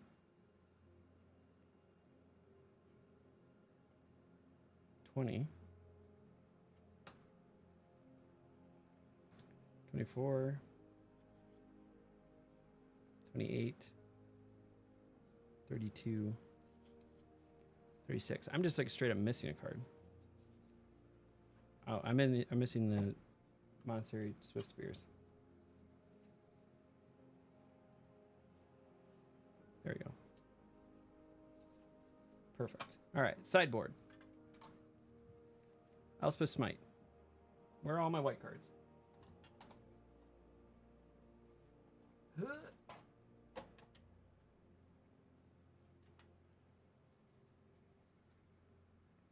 All right, so we have 2 Get Lost in the sideboard. We have 3 Elspeth Smites in the sideboard. We have 3 Destroy Evils in the sideboard. We have 2 Authority of Councils in the sideboard.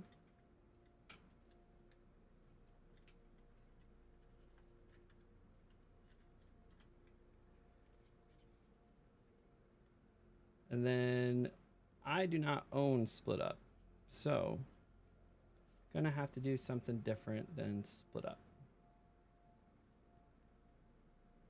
So do I do more? So Split Up was there for removal of a large number of things.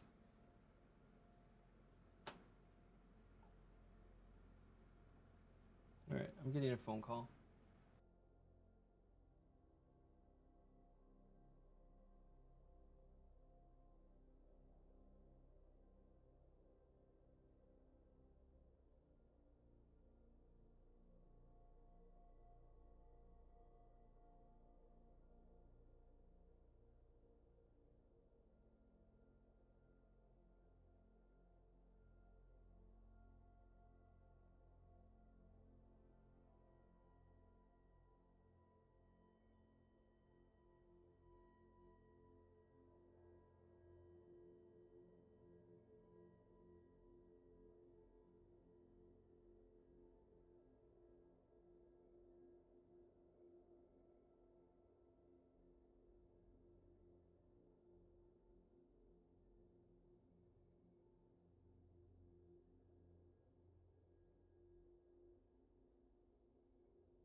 That was annoying. That was an automated system. Okay, so I think I have Slagstorm.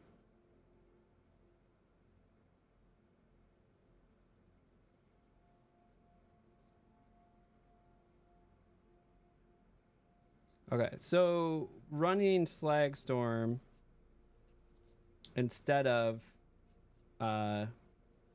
Split Up is what we're gonna do. So because the biggest thing is like herd mentality is what I'm worried about. What's the difference between Shock and Burst Lightning? So Shock is just 2 damage. Burst Lightning gives you a kicker, so I could pay potentially 5 and do 4 damage to something instead.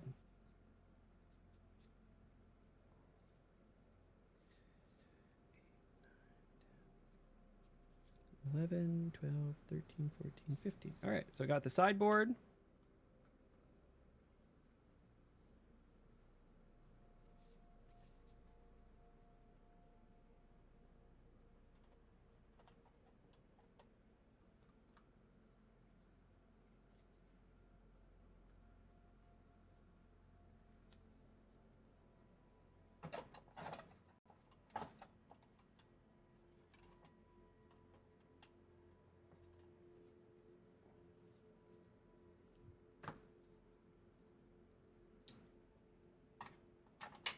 So we got that.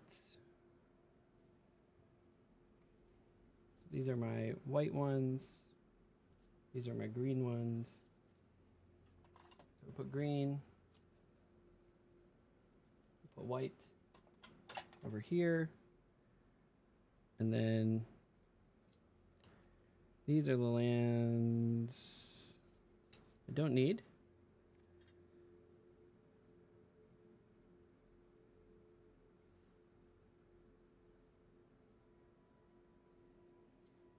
So we'll put those over there. Then I need to get 6 mountains.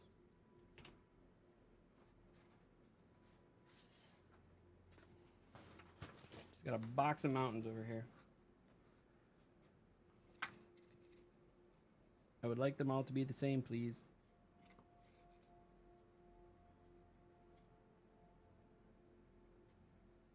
These are all just mountains.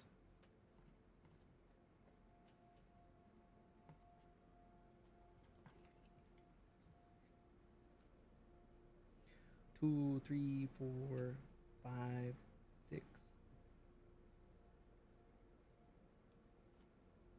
All right, we got 6 mountains. They all look the same. That's all that matters. That is all that matters. All right, what? Going with matte black on the old sleeves here.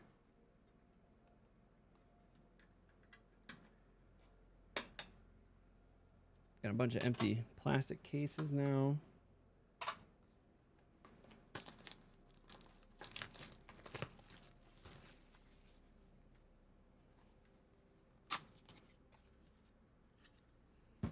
Cool.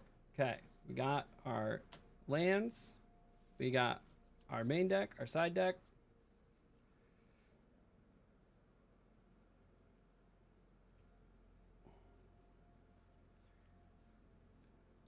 (16, 17, 18, 19, 20). There's those. There's those. What are these? These are the cards I've decided not to use. It'll go here in the red section. And then we start sleeving.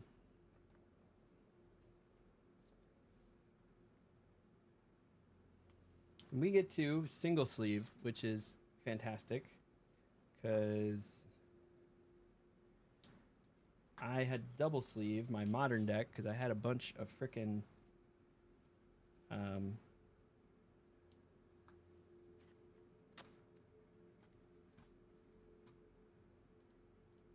what are we doing here?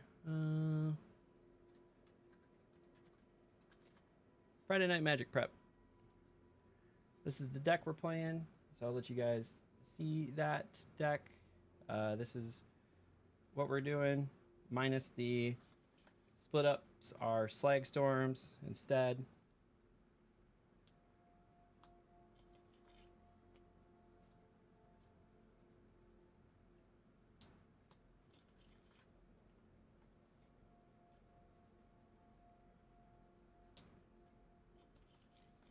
What sleeve brand do you like the most? I am a big fan of Dragon Shields. This is what we're using. Focus. Focus. There we go. Dragon Shields. Matte Blacks. That's what we're using. I have a whole shelf. If we look here.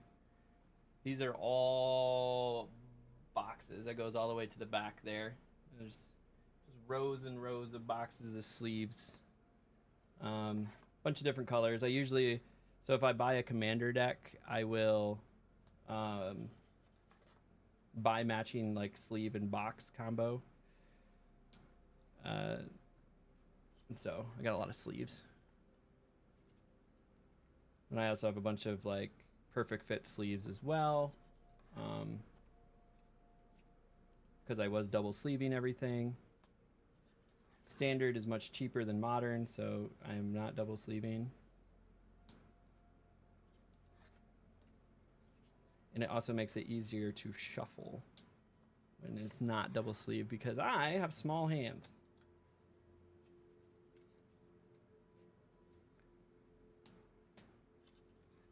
And then I can register this deck.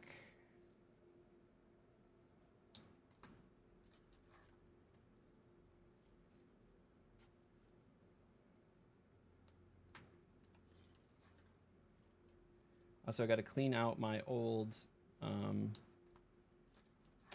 carrying case because that's where the new cards are going to go.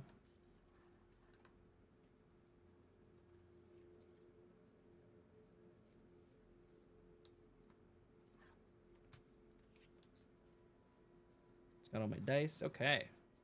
Lands. Ba-bam. Are sleeved. Now we got to get into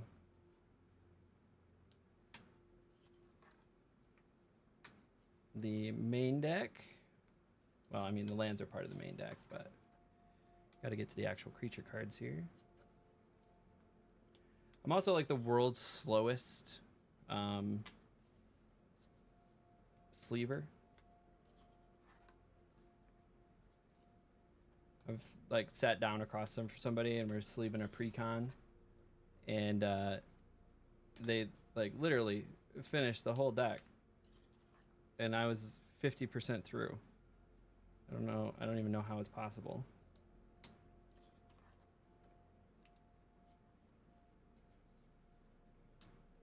Don't even know how it is possible to go faster,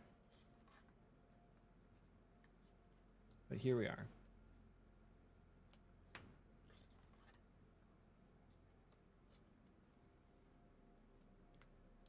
All right. This will be my first Friday Night Magic, so I'm interested to see how this goes. I wonder if anybody's even going to be there. The weather's kind of shit. It could not fire. That could be a thing. And then I'll be back home early, and then we'll just be doing more testing.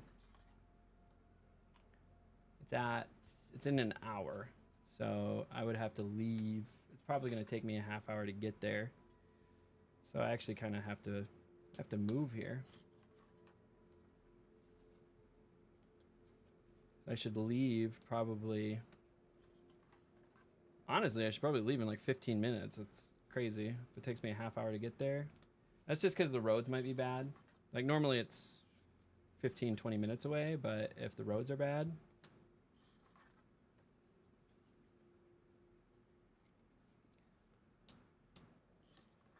Then that could be an issue.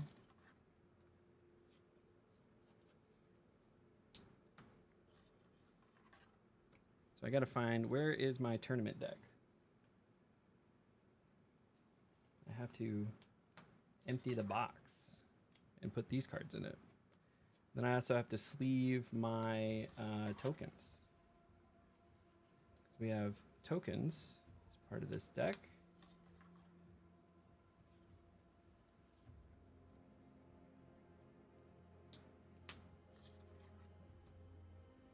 It's 15 entry. Sounds fun. I went to a draft when I first started playing Magic. I didn't know what I was doing, but I pulled a $40 card and traded it for sleeves and a playmat. It was like $15 entry. Yeah, I mean that's the fun part about draft. Like, and draft in person, unless it's a tournament, like it's a crapshoot, right? It's a wild west. Some folks are out there just drafting for rares, and drafting for like valuable cards. And a lot of stores will have a rule too where like when you first open a pack, if there's a card that's really good, you can just quote unquote buy the pack, and so you just go up, pay $5 or whatever the pack was, and then they give you a new pack that you use for the draft. So, you know, I've seen people rip a $50 card, $60 card, and then just buy the pack, and then buy a new pack that will go in the pool.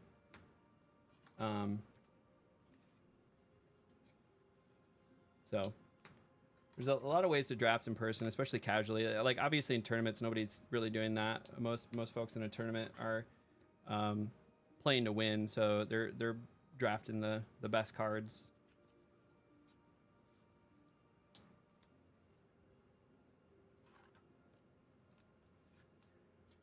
I didn't realize how pressed I was going to be for time on this. I was like, oh, I got an hour and a half. Oh. Actually have to be cooking here. I think this is only like a $5 Friday night Magic thing, but it's an opportunity for me to get some practice and some reps in with this deck. I have not played Standard in Paper yet. Oh my god, so much easier. So much easier to shuffle. Oh my god. Oh my god. So much easier. This is life-changing. Why would anybody ever double sleeve? I could not shuffle double sleeve cards for the life of me.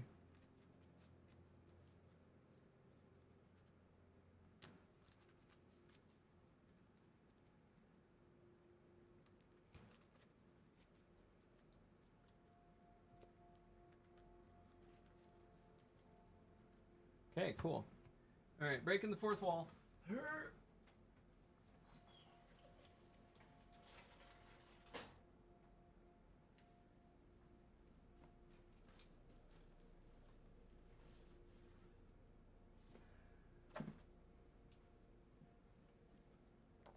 Welcome to my room.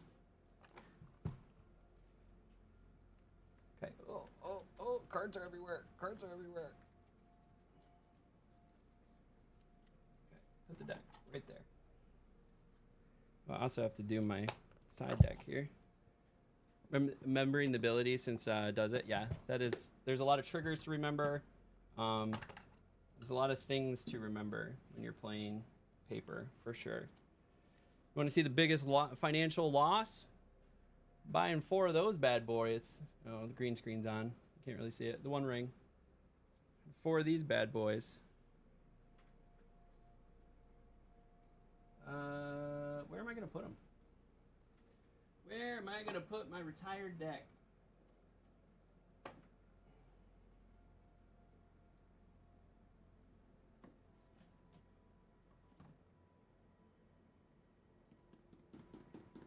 I don't know. I need somewhere to put it though.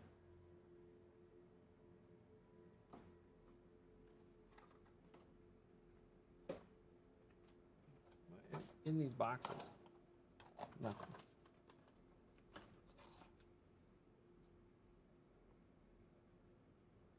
Okay. Well.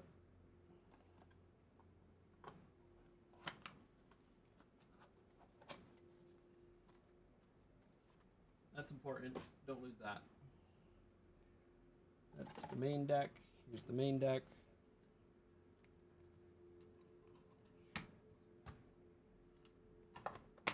Okay, it goes in there. Okay, there's that deck. And then in here is all of the... Such a pretty card though. Can yeah, it still can be used in Commander. It's just banned in Modern. Okay, so pretty much all of these need to come out. Here's my prize support from some of the tournaments I went to. Got some sleight of hands. Oh, some Supreme Verdicts. The green screen is still kind of fucking with the cards, but these are all prize supports. And then here's all my tokens. And then here's my side deck. Or sideboard. Again, I need somewhere to put them. What is in here? Just sleeves. Are these full? Empty?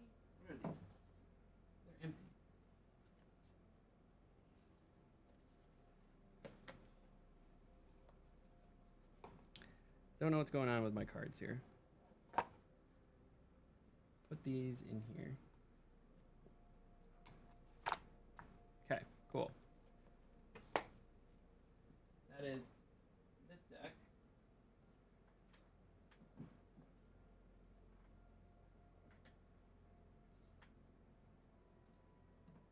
That's full.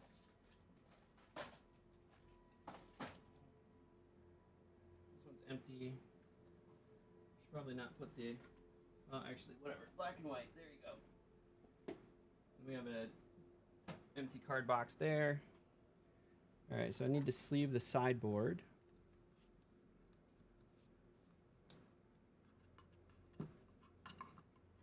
And we also got to sleeve our tokens.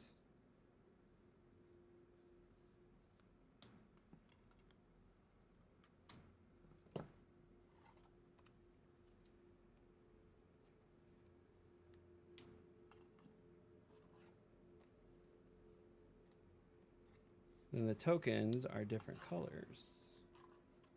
Tokens get sleeved in white so that they're easy to find and that you don't accidentally shuffle them into your main.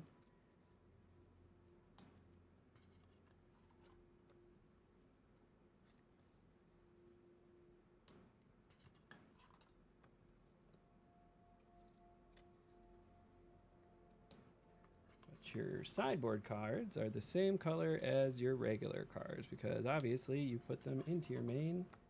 But you want them separate so that you don't mess it up.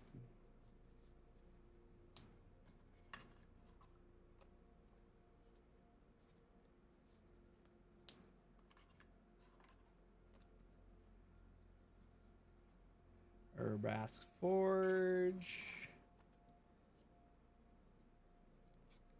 And then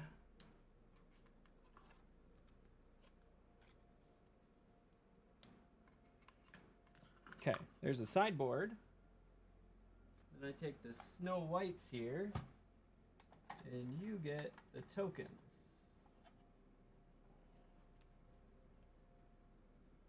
So the most that I'm going to need is, well, I'm just going to sleeve them all. Manifold Mouse. Okay, we got the 4. What are these? Oh, I don't need those. I like to do white for the tokens and black for the main. So another reason you do black for the main is because you could be considered marking cards if there's like stains on them or anything. So it's good to just have black cards because if you have like dirty hands or anything crazy like that,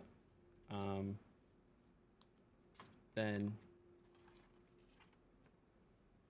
you don't want somebody to go, oh, you marked your cards. So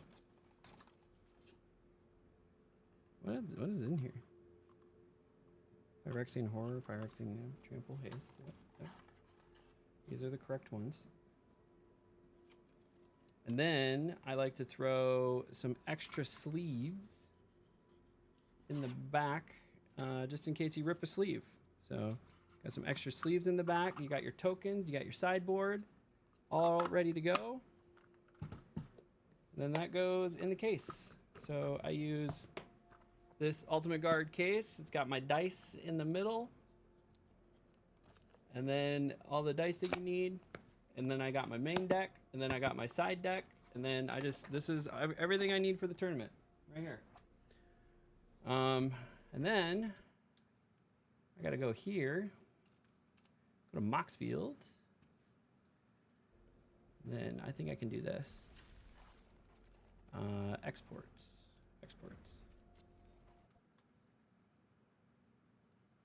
New deck. Standard. 2024. What's the date? 20 or 12 20.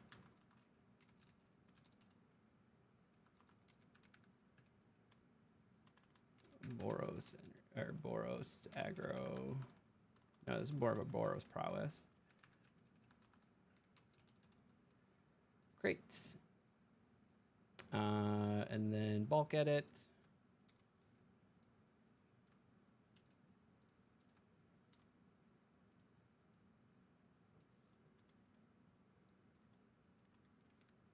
And then instead of split up, we're doing 2 slag storm.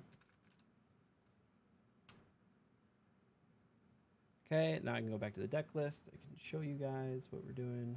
Browser. And so this is the deck list. So we have everything in here, except for burst lightning. We're gonna move that to considering, move, and then shock is getting added. And we're having 4 of those, add more. Okay, there's our shocks.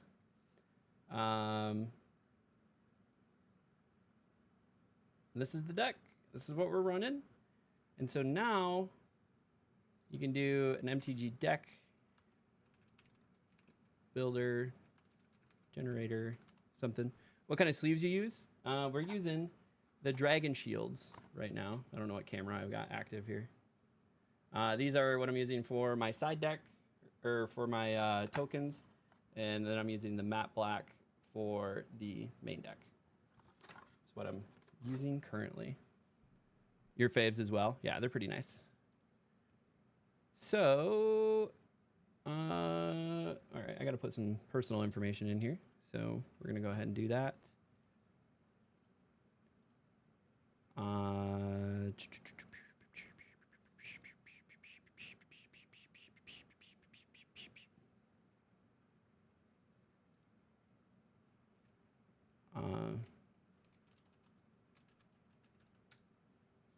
Event date, event location.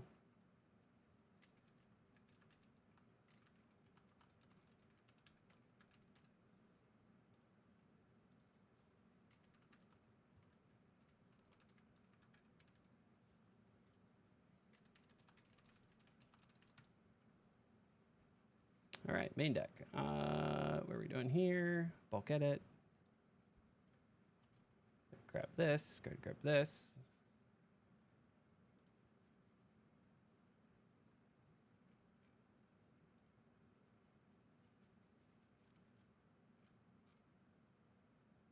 What?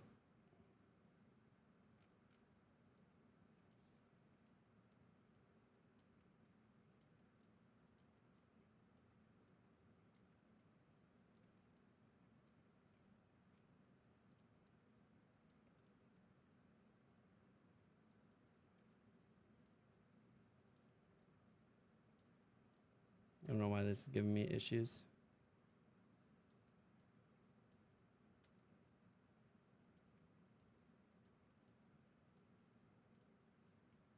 Sideboard.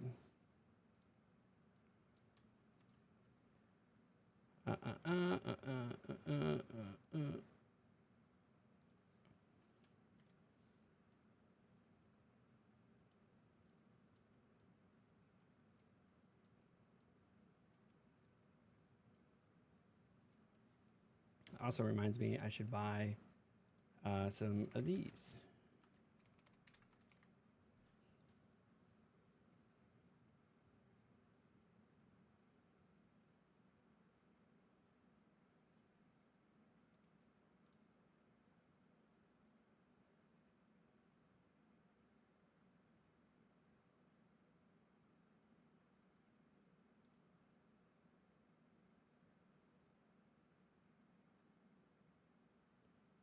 Yep.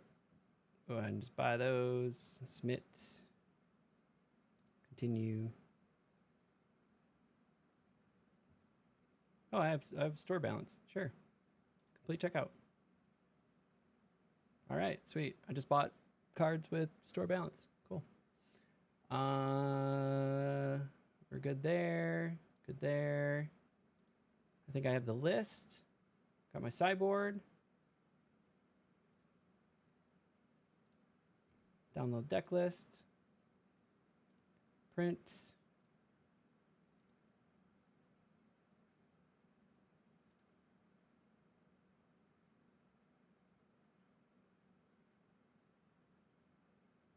Cool. Do you have a budget on your monthly Magic spendings? I should. I don't. So the content creation game is a little weird. So this, what I'm doing for content creation is an investment. So I see it as an investment. I see it like kind of like you would see it if you started a business. You have to invest in your progress, right? So part of it is I'm investing into the card game Magic to be able to attend tournaments to achieve my goal of trying to qualify for the Pro Tour. That's part of it. I'm also documenting that whole thing. So that's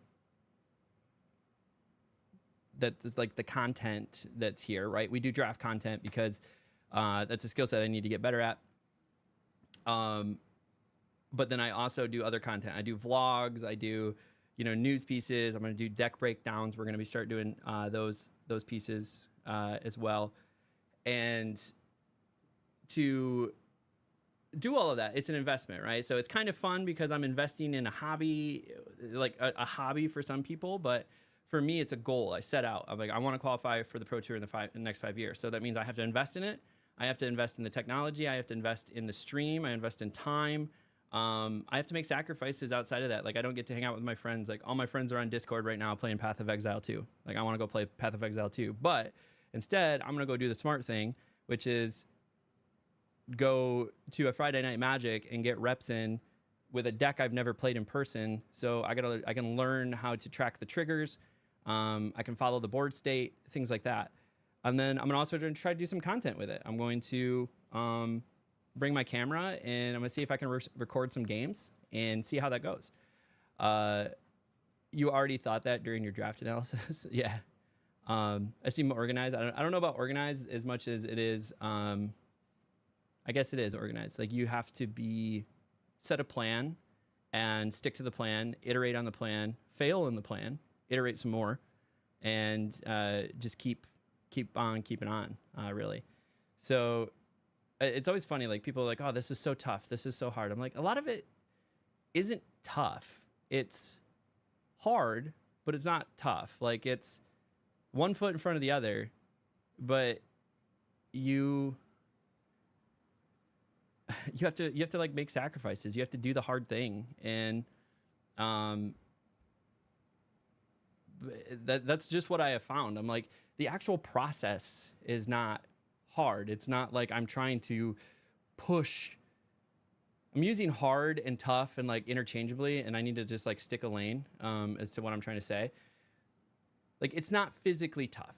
It's not like I'm gonna go lift 300 pounds tough, right?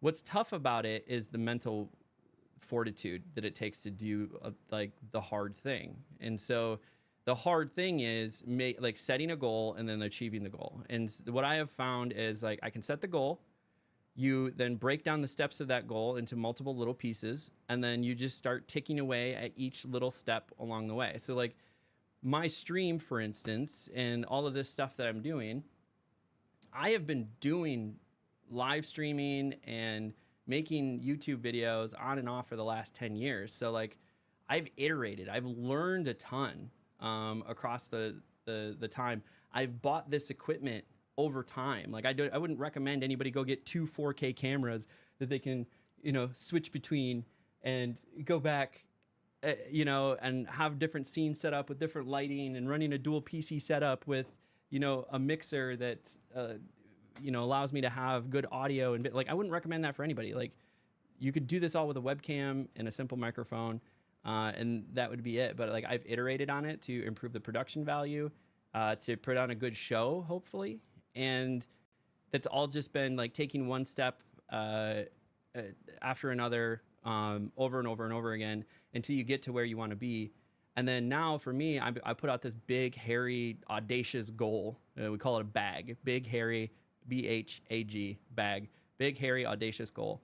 And that was to qualify for the Pro Tour and document the journey along the way. And in that process, grow my YouTube channel and my Twitch. And I already have all like the pieces in place. So now it's just putting one foot in front of the other, putting the work in. Learning the game is probably the hardest thing I'm having to do. Is I have to study, practice, study some more, fail some more, get better, like work with people, like ask lots of questions, be the stupid guy in the room, and tell guys like I don't know what the fuck I'm doing. Like I need help, and do that over and over again.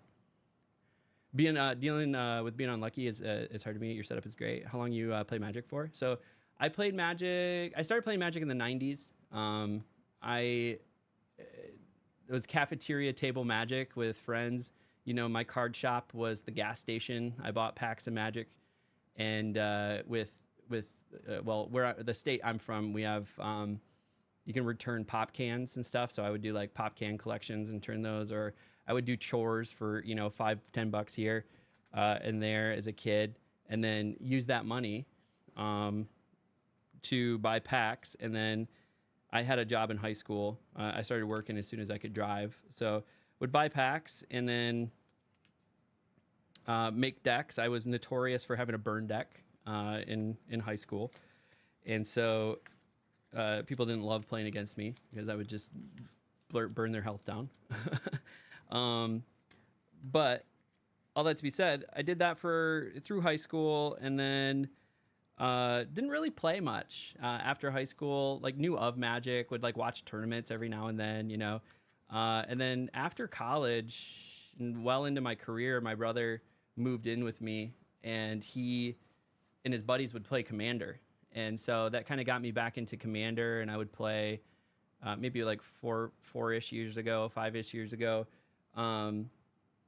I would play Commander with him and his buddies, and that was about it. That was, and then Arena. When Arena came out on beta, I've been playing Arena since beta, but that was about it. I just kind of played it for fun and dabbled in it. And then this summer, I was really looking for a passion project and something competitive. I'm getting older.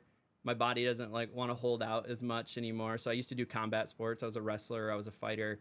I did jujitsu. Then I got into competitive pickleball. Enjoyed that a lot. And then I was like, how can I combine a bunch of stuff that I really like? Because I'm a really big fan of building systems. And I was like, you know what's perfect is I could play Magic. We have Arena. I have MTGO. I want something competitive. I want like a goal to pursue. And so why not try to qualify for the Pro Tour? I think I can qualify for the Pro Tour. This is an intellectuals game. I like to think I'm somewhat intelligent. I've done well in my career. I work in information technology. Like I'm a generally smart person. So I'm like, I think I can figure out this game and at a competitive level. And so I started just working towards that. Bought into a Pioneer deck, played a couple Pioneer tournaments, bought into Modern, managed to get 2 regional championship qualifier invites. And then now I'm into the standard season, and I'm going to try to do the same thing. So I'm going to go to a Friday Night Magic, get some practice tonight, and then tomorrow I'm going to go to an actual regional, an RCQ, and see how I'll do in the RCQ. Glad to support you on your journey. Goals, became one of my favorite streamers, enjoyed matches, also learning along the way. That's awesome, Tatamias. I try to at least be entertaining. I know today was rough. I think the best we did was 3-3. 1-3s, we had 2 2-3s, and then a 3-3, which was a little rough. I was a kickboxer in younger years, thought you kind of look like a fighter.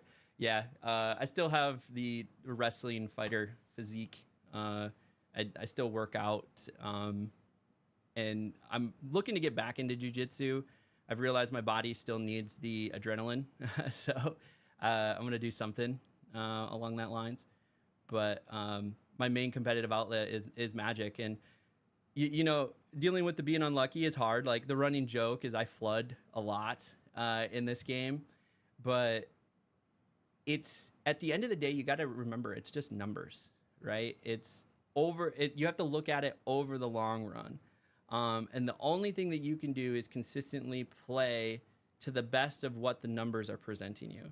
And if you can walk away knowing that you played the best that you could, given what you had, that's a win. And it's possible to continuously be on top, right? Look at the top Magic players. They are there consistently. Your Reed Dukes, right? Your,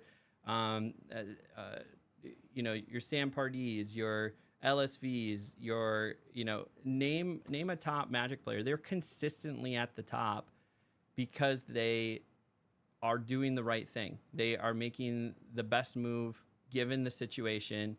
They're thinking ahead as far as they can. They're studied. They know their opponents. They know the decks, the metas. They've done their research, and that's what it takes. And you just got to play it over the long run. I mean, it took me over about a dozen RCQs to get my 2 invites. I don't know how many I actually went to. It might have been closer to 10, but whatever. About a dozen to get my 2 invites. And some might say that's lucky. Some might say that's good. Some might say like that's crazy, because I know there's people that go to every RCQ and never get an invite. And so I feel very fortunate. Maybe it was in part luck. Maybe it was part grinding. Maybe it was part like putting in the work. But that's what we're here to do and try to make it happen. So with all of that, I do got to run. Like I said, it's going to take me some time to get there. It starts at 6:30. And that's in 38 minutes. So I need to quickly package everything up here and run out the door. I might be on later tonight. I might not be. I might stream in the morning. I might not because I have the tournament. So do expect, though, more drafts coming next week for sure. I have the next 2 weeks off from work, so I'm going to be streaming a lot over the next 2 weeks. We're going to get our 31 drafts in for December. And then we're going to start doing some constructed content as well. So I really, really, really, really want to launch my series of constructed deck breakdowns and playthroughs. So we're going to start doing some brewing. We're going to go over top decks, tournament results, and we're going to start trying to lower that barrier of entry of competitive play for people by really breaking down where to find decks, how the decks work, what the meta is unfolding as, and things like that. So I'm going to be doing a lot of that work too. I just got to figure out how to fit it into the schedule. Which is going to be involve being regimented, which I need to get better at. All that to be said, I appreciate all of you. Thank you. If you haven't done so and you're hanging out here still, consider following, liking, subscribing, leaving a comment. It all means a ton. And until next time, we'll catch y'all at the table.